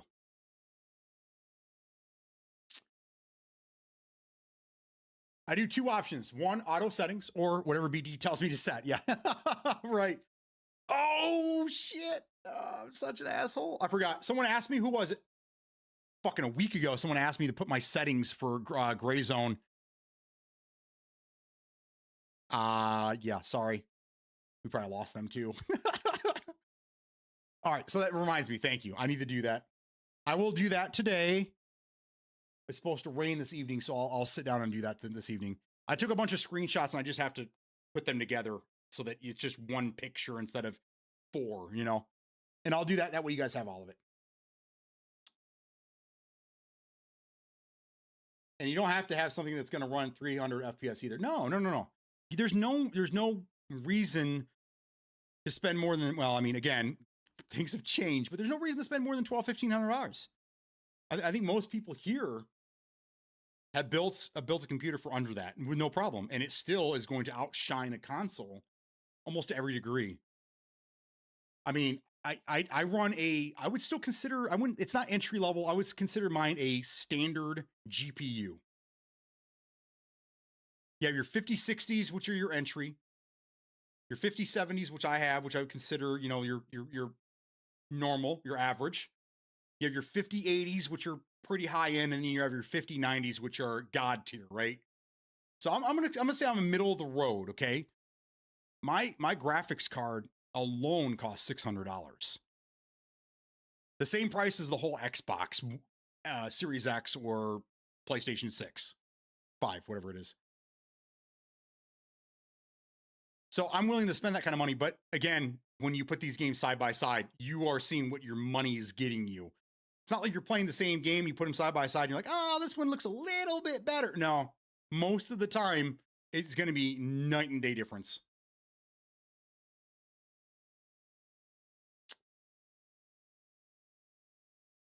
So yeah, 300 FPS, there's no reason for that. I mean, yeah, I mean, you can get that, sure. But if the comfortable gaming is like 100 to between 100 and 150, somewhere in that neighborhood. I mean, you got to remember, console is pretty much locked to 60. And you will feel a difference at 90, 100. I mean, it's a whole new ball of wax. But if you can, like, I do 120. I can do more than that. My card will allow more. My monitor will allow more. My capture card does not. So I'm limited because of my capture card. I can only do 120. But that also keeps things all uniform. And everything seems to run a little bit better too, because I'm not maxing it out to 170. I'm decreasing it by some. But I mean, 120 frames, I mean, that's for most people, that's high end. That's all you really need to be. Definitely recommend Asus. I always call Asus, some people say it's Asus, either way. For mobile and NVIDIA for graphics, the apps are so easy and everything is right there for you. I've had them all. I'm currently an ASRock guy. I used to be MSI a lot. Gigabyte was really, there was like your higher end shit. But I've had them all. I've had all motherboards, and I currently,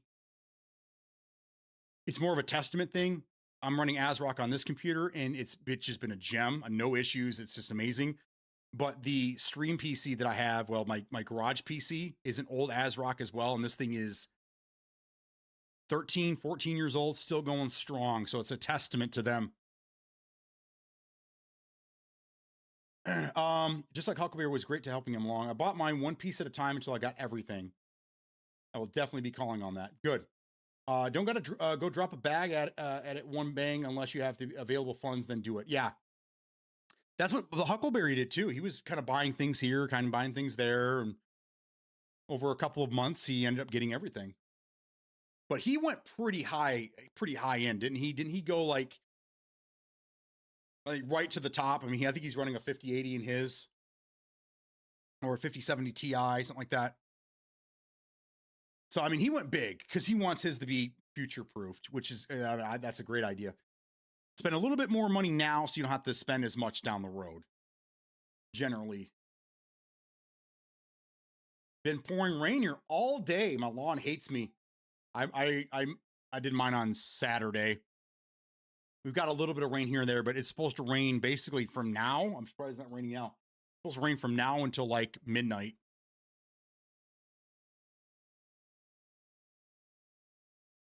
NVMe and RAM are killing builds right now. Sucks because I've thought about putting another machine together for Wolfie. Yeah, I mean, I should have bought stuff when I had an opportunity. I have a computer sitting out in the garage that the processor and the motherboard came from Smoky. I slapped it in a case that I had. I bought a cheap CPU cooling tower, and I threw in the I have an Intel Arc A380 card. I threw all that in there, and I had to borrow RAM out of my daughter's computer just to make sure it ran, and I got it up and running, and it just sits there now because I have to wait for DDR4 prices to come down or try to find somebody that wants to let theirs go at a reasonable price just to keep it going. So I'm with you on that. And then NVMEs, dude, people are talking about how expensive they are. I couldn't believe. Like I run a there, I tell you. It was pretty high end when I bought it. And I don't remember spending much more than like $100, maybe $120 for it. Where do I go for rig? System. My rig, baby. Doesn't tell me. So it's a Samsung. Oh, I have Magician here. I'll just do that. You just run Magician. Ba-da-doop.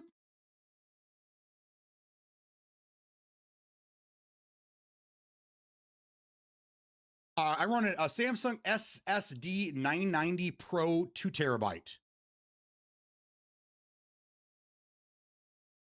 So when I bought, I'm pretty sure, I mean, this was years ago when I bought it. It was high end at the time. I'm pretty sure there's better stuff out there now, but let's see what this thing runs.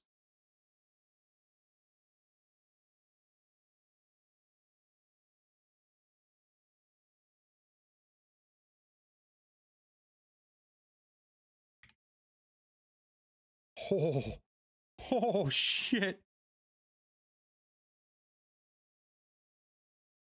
Dude. Again, this is the same one that I have right now. This is the same one. It sells for $640. That's the MSRP right now. It's on sale at Newegg and Best Buy for $370 fucking dollars. That's crazy, dude. That's crazy. It's Samsung Magician. This is the software you use to for the SSD, for the NVMe. This is so if like when there's firmware updates or if you want to run a test to see how well it's running, anything like that, it's software for that. This tells me that in the time that I've had this drive, it's still running. It's in good health. I don't know if that's good or bad. I don't know. I've successfully written 81 terabytes of information to this hard drive. Pretty wild, huh? That's all it is. That's why I said I was going to pull that up instead. And there's already an update for it because I haven't used it in forever.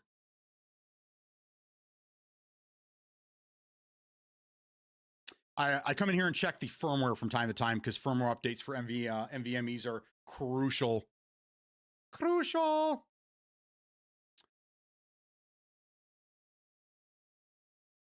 So yeah, I mean, again, I bought the same fucking drive 3 years ago for $130, I want to say, and it's $370 now.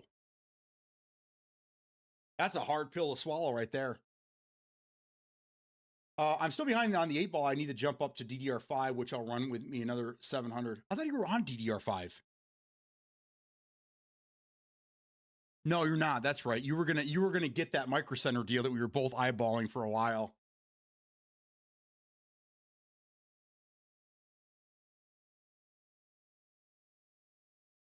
You can get a mid-range PC for $1,200 to $1,500. Yeah. I mean, right now they're saying that the pre-builts are the only way to get a computer for that money. Because if you were to build it yourself, just between your RAM and your SSD, your hard drive, you're gonna be spending way more than that. I mean, obviously, look at that shit. That drive and 32 gigs of RAM. I mean, you're already at $1,000. I mean, that's crazy.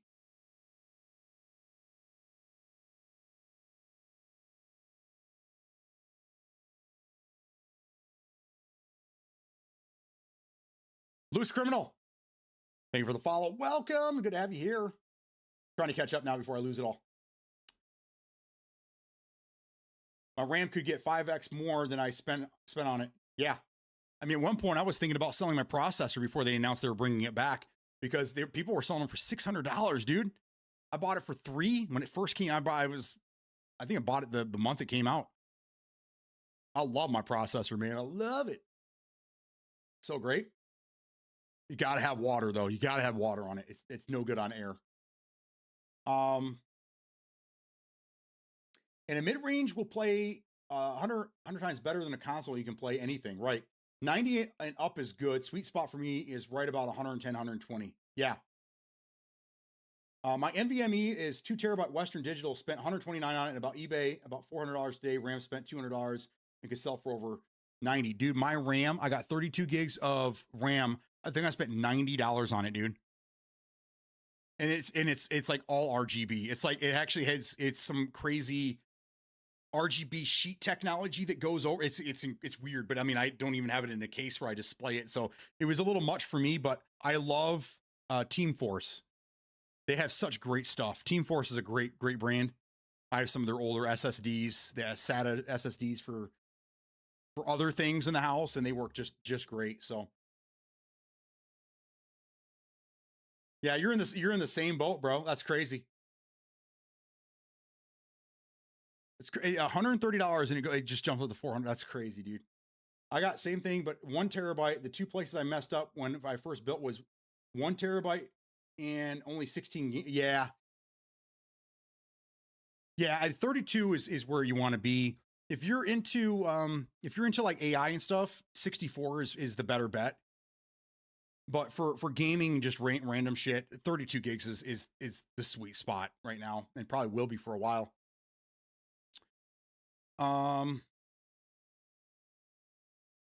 If I didn't love my PC, I'd scrap it for cash. Same. I mean, I could stop streaming tomorrow. Not that I'm saying I'm going to do that. I'm just saying I could stop streaming tomorrow, and I don't think I'd get rid of either one of my PCs.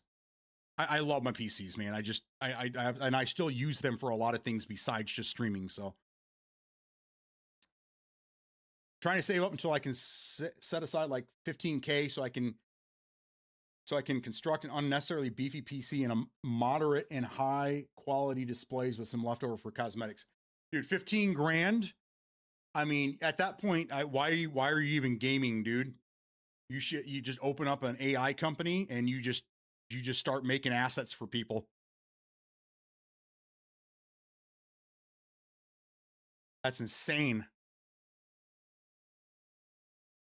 Fucking got that. 15K is a while. Yeah, that is a crazy budget. You're 15K, dude. The people that have those machines, they are not playing games on them.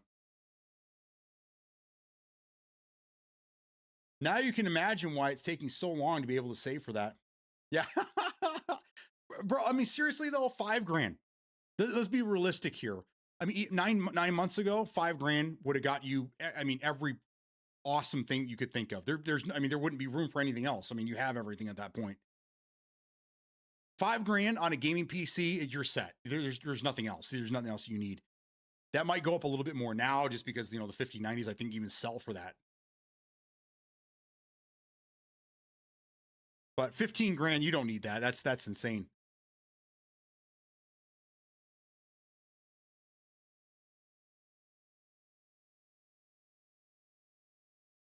If you check mine, you will find it is firm. It's not a soft drive. It's a hard drive. It's a firm drive. No, not yet. We want to get the AMD bundle. Yes. I'm on board with you on that too, brother. I don't know. I kind of waited for you to pull the trigger on the 5070, and then I did the same thing. I'm kind of following you on that as well, but I don't know. I don't know if I would do it right now. I got this gut feeling it's probably not worth it right now. But at the same time, I also had the same feeling back in January when I was on the fence. Should I keep the 4070 or should I go over the 5070? And I went with and I have no regrets. The 5070 all day long. Especially, I know some of you guys don't like this. DLSS 5 is coming out in a few months, and I'm all for it. I'm all for it. My largest concern is cooling. You just run an AOI, or I mean, if you have it sounds like you have the money. If you have the additional money, get a custom water cooling is what you want to do. But cooling isn't an issue. If you're not getting anything extreme, you can get some Noctua towers that are quiet and do a good job. But I mean, I've run AOIs on everything in the last 10 years. I don't run air anymore. My buddy just built a PC top of the line. Besides getting an OLED monitor, it cost him about $3K at Micro Center. Yes, yeah. I mean, once you get into 4K monitors, OLEDs and stuff like that, you're gonna spend about as much on a monitor as you would a entry level pre-built gaming PC. I mean, some of those screens are $1,500 by themselves. But are they necessary? Not really. I mean, they look fucking great, but that's one of the first places you can cut your budget. That's too much. Does a PC need cooling if you run your house at 66, 70? Yeah, yes, it does. Just like your console needs cooling. If the fan stopped working in your Series X, she would melt. So everything needs cooling. Everything. Yeah, I'm running 64 gig RAM, G-Skill, Trident. Walmart has it listed for over 800. Newegg for, yeah. I used to run G-Skill. I still have some DDR2 G-Skill. Or is it Guile? I think it's Guile.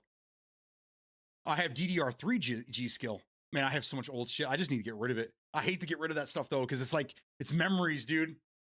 Like, I remember building this shit, you know? It's basically best of best. I'm sure it is. That's just mind-blowing. Someone would spend that on a PC. That's enough for a cruise to get out of the house. Yeah, but the cruise, and I'm not arguing with you. I'm just saying, here's the difference. A cruise is what, a week? A PC's forever. Just pulled some DDR3 out of an old laptop. Dude, I have an old laptop that takes DDR2. And it runs Linux Mint XFCE. It's still 32-bit. I mean, this thing's from 2007, I want to say. I have some old shit, bro. PC 1-year cruise next year. There you go. You guys have fun on your cruises. That's one thing you'll never catch me on is a cruise. Ever. And the supercomputer is forever +1. Yes, that's right. That's absolutely right. All right, let me shut this down.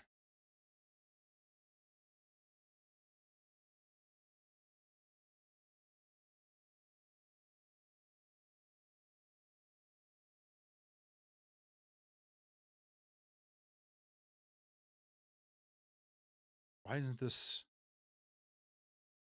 There we go. Why won't this maximize? Weird. Anyhow,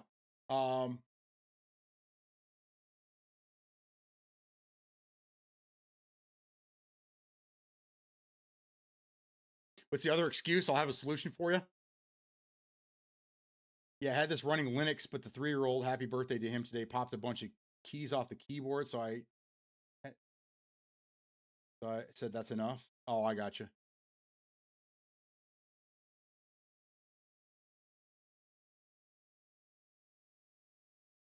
That's funny.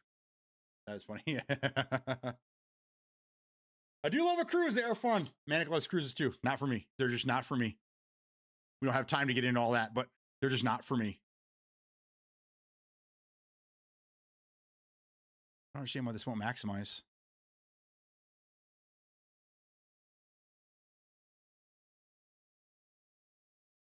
Boom, boom.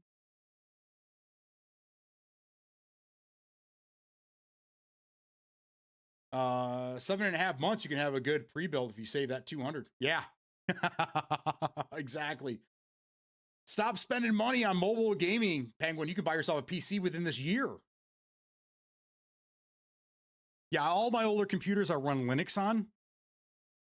It's just, I mean, for us that know that Windows isn't the best, but it is really one of the only options unless you're going to primarily game on Steam. But when your computer gets older and it's not running Windows very well, that is time to make the switch to Linux. I recommend Linux Mint because it's probably the closest thing to Windows, so it's an easy transition for most people. But for the people that aren't even PC gaming, it's all Spanish to you, I know. But for those that know, they know.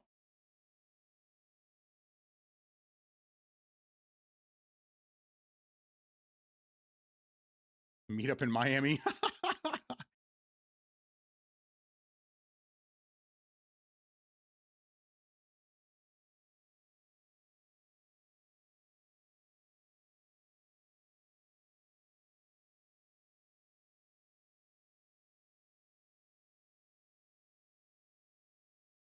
How do I benchmark this thing?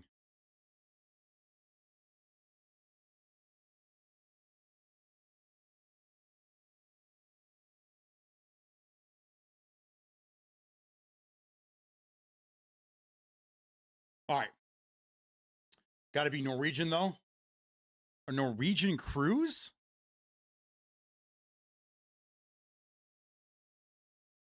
Now, if the wife and I ever make it to Europe and we want to do it, they have these things called Viking cruises that go in and through Europe, and that's something I would love to do. But they're smaller. It's very upscale, if you will. They're for snobs. But it would be cool to do one of those. It's not what you think. It's not like it's more of like it's a luxury like yacht, really, where they stop at all the major ports and stuff on their way. So there isn't like, a swimming pool and a hot tub and all that shit. It's more for just chilling. Anyhow, all right, I'm gonna take a quick break. I'm just gonna leave this shit up. I don't really care. I'm gonna go hit the restroom real quick, and then I was gonna go grab something out of the garage. I can't remember what it was now. I was gonna show you guys a couple things, but either way, yeah, I'll be right back.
I'm back. The hell did Manic do?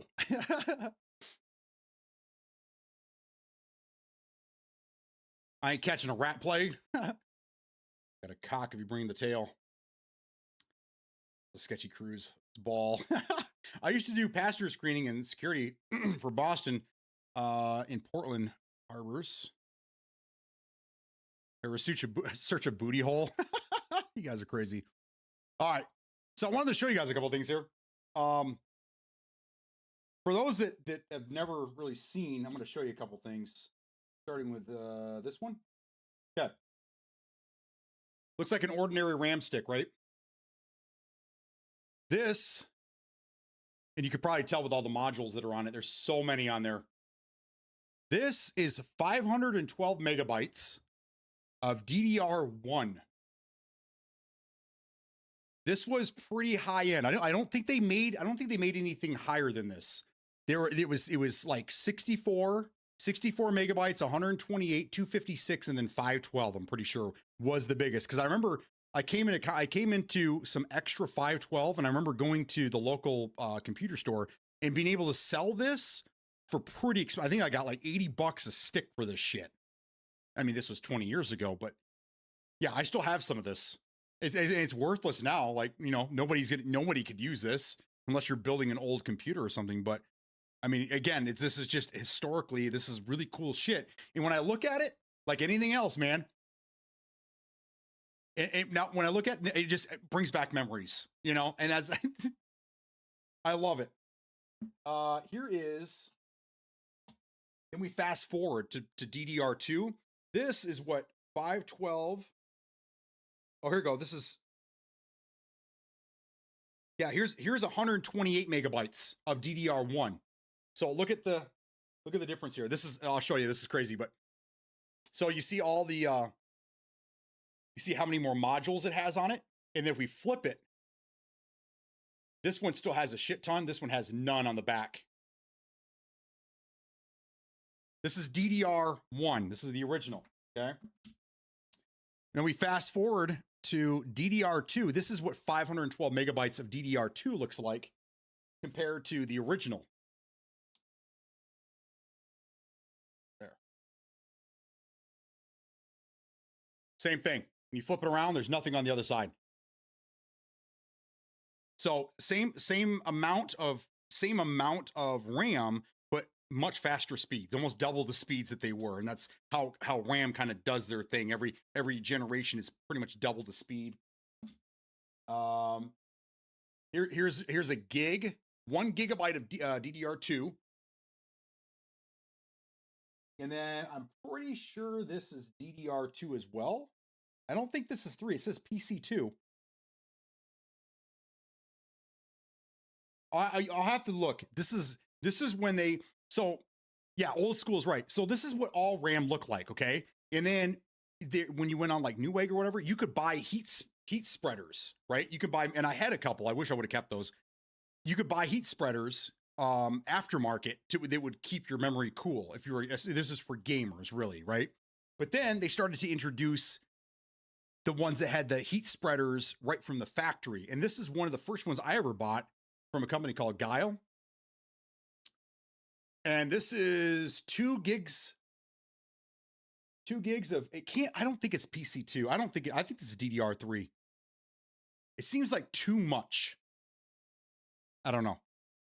But either way, this is one of the first that actually had a heat spreader come on. I mean, it's standard now. You don't ever see, and if you see memory like this naked, it's usually for just regular computing purposes, not for heavy duty things like AI, workstation, gaming, shit like that.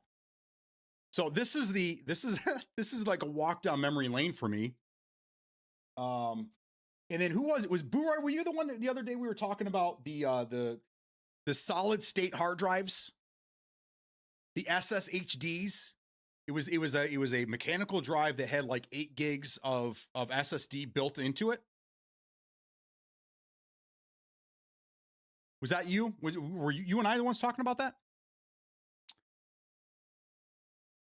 Just showing up. BD is a human time capsule.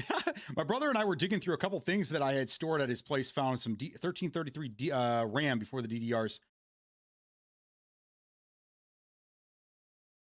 Evolution, that's right. How many unused pins? Okay, so you're the guy. This is for you. This is a 2 terabyte Seagate desktop SSHD. This I bought in 2015, I want to say. When I built that computer, I had a regular mechanical drive in it, and then I started hearing, I think I was having problems with Battlefield Hardline. It was taking forever to load into the game, and by the time I got in, the game had already started, so I was always behind everybody else. And I don't something about Hardline was fun, probably because you're driving the cars around, and yeah, anyhow, listening to fucking Ted Nugent and shit. It was, yeah. So I ended up, I read about this, and this was the new in thing. If you couldn't afford an SSD and hard drive combo, you would buy one of these, which is almost the same price anyhow, but you buy one of these bad boys, and your Windows installation would basically be on the SSD, and then everything else was on the mechanical drive. So I've had this around forever. It's been sitting in a drawer. I think I used it in one of my last Linux PCs. So if I fired it up, it probably just had Linux files on it and shit, but I still have this motherfucker. Right there, baby. This was high-tech shit back in the day, man. You laugh at it now. You know, it's a mechanical drive. People are like, yeah, who cares, you know? But that was high-end shit, dude.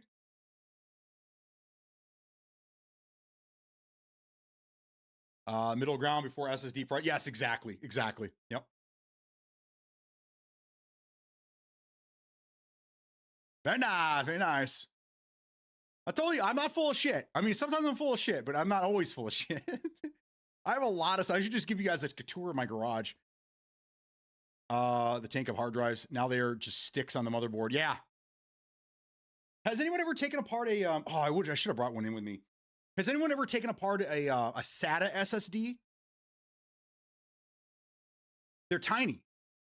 The only reason that the SATA SSDs are the size that they are is because they have to fit the same footprint that a normal 5400 RPM drive does. But if you open up the case, if you pop open the plastic back, the SSD, the SATA SSD is only like this big. It's tiny. It's basically, I would say it takes up maybe a quarter of the inside of the case. And just found an SD card inside. Kind of. Majority of the two, yeah, exactly. But it's because it had to fit that for laptops. That was the main concern, was how are you going to fit it? Because then you have to buy adapters, right, to make it fit where your 5400 RPM drive was originally. So they're like, you know what, it'd just be easier if we just made a fucking plastic case that had the same dimensions, and there you go. Have a nice day.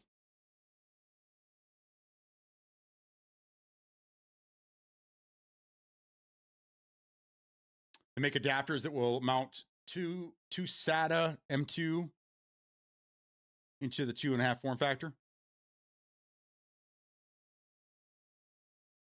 Yeah, makes sense. It's one of those things that why the speeds have got to be fast. M2's got to be faster than SATA SSD, but not by much.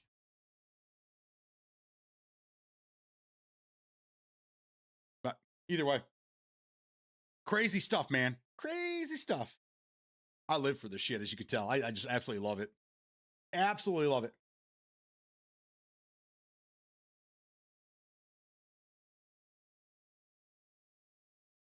Trying to think if I had anything else to show you guys, but that's it. That's it. Show and tell is over, guys. NVMe is way faster than SATA 3, and that's what protocol that SATA still use. Oh, yeah, NVMe is, we talked about this a couple days ago, is that like, this is when Penguin, remember when Penguin was trying to tell us that he bought a $20 drive, a USB drive that plays his Series X games, and we ended up finding out it was the proprietary drive, it's not even USB. But I still have questions. How the fuck was he able to get that 1 terabyte drive for $20 or $40? I think he said it was $40, even $40. How the fuck did you get it for $40? Must have stole it. But yeah, I mean, you had your mechanical drive, you had your 5400 RPMs. then you had your 7,200 RPMs. They made a drive. I think they're the Iron Wolves or something like that. There was Iron something that ended up going faster than 7,200. It was like 9,000 or 10. I think it was a 10,000 RPM hard drive. Obviously, the faster it could spin, the faster it could read and write. So those got up to 500 meg. I don't know. I don't know. I think the mechanical drives, they maxed out at 200, 300, something like that. The SATA SSDs, they maxed out right around like 550, 600, somewhere in that neighborhood. And then you jump up to the NVMEs and they're like 7,000. Like even the slow ones are like 5,000. That's a considerable jump. Now I think M2 lands somewhere in between, right? But M2 is still even faster than SATA 3, isn't it? So SATA 3 would be your bottleneck at that point. I mean, I guess it's a great upgrade if you don't have an NVMe or M2 slot on your board and you were stuck with just SATA, with SATA 3, then I see that being a good upgrade. The question is that how old is your equipment if you don't even have one NVMe slot on your motherboard? You're definitely not even in DDR4 world. So you got to be on DDR3. But I don't know. There are weird things out there like hybrid motherboards that'll accept two different types of processors, and depending on the type of processor you put in it, it'll take two different types of RAM, which means there's 4 slots of RAM. 2 are for DDR3, 2 are for DDR2, and I think they did that with DDR3 and DDR4 as well. Again, these are really oddball fucking things that aren't the norm. In my server, I have 2.5s on a 3.5-inch adapter on a 5.5-inch adapter because there's almost no need for a CD DVD drive anymore. Right, exactly. I have a couple of those 2.5 to 3.5s. I actually have a bunch of 2.5 to 5.5 or 5.25, whatever you're saying there. Yeah. Yeah, even on my, I have drives, but I don't have any drives that are hooked up to anything. I have it set up. I made these cables so that if I want to plug it in, I can just SATA it and then like just plug it into the SATA power supply. I made like a little extension cable if I ever needed to, but very rarely do I have any situation where I need to use an optical drive. It's very rare. So I just made it, instead of a permanent thing, I made it so that I can quick and easily just connect the drive, do what I need to do, and then disconnect it and be done with it. So think about how the 5090 will look to quantum computers.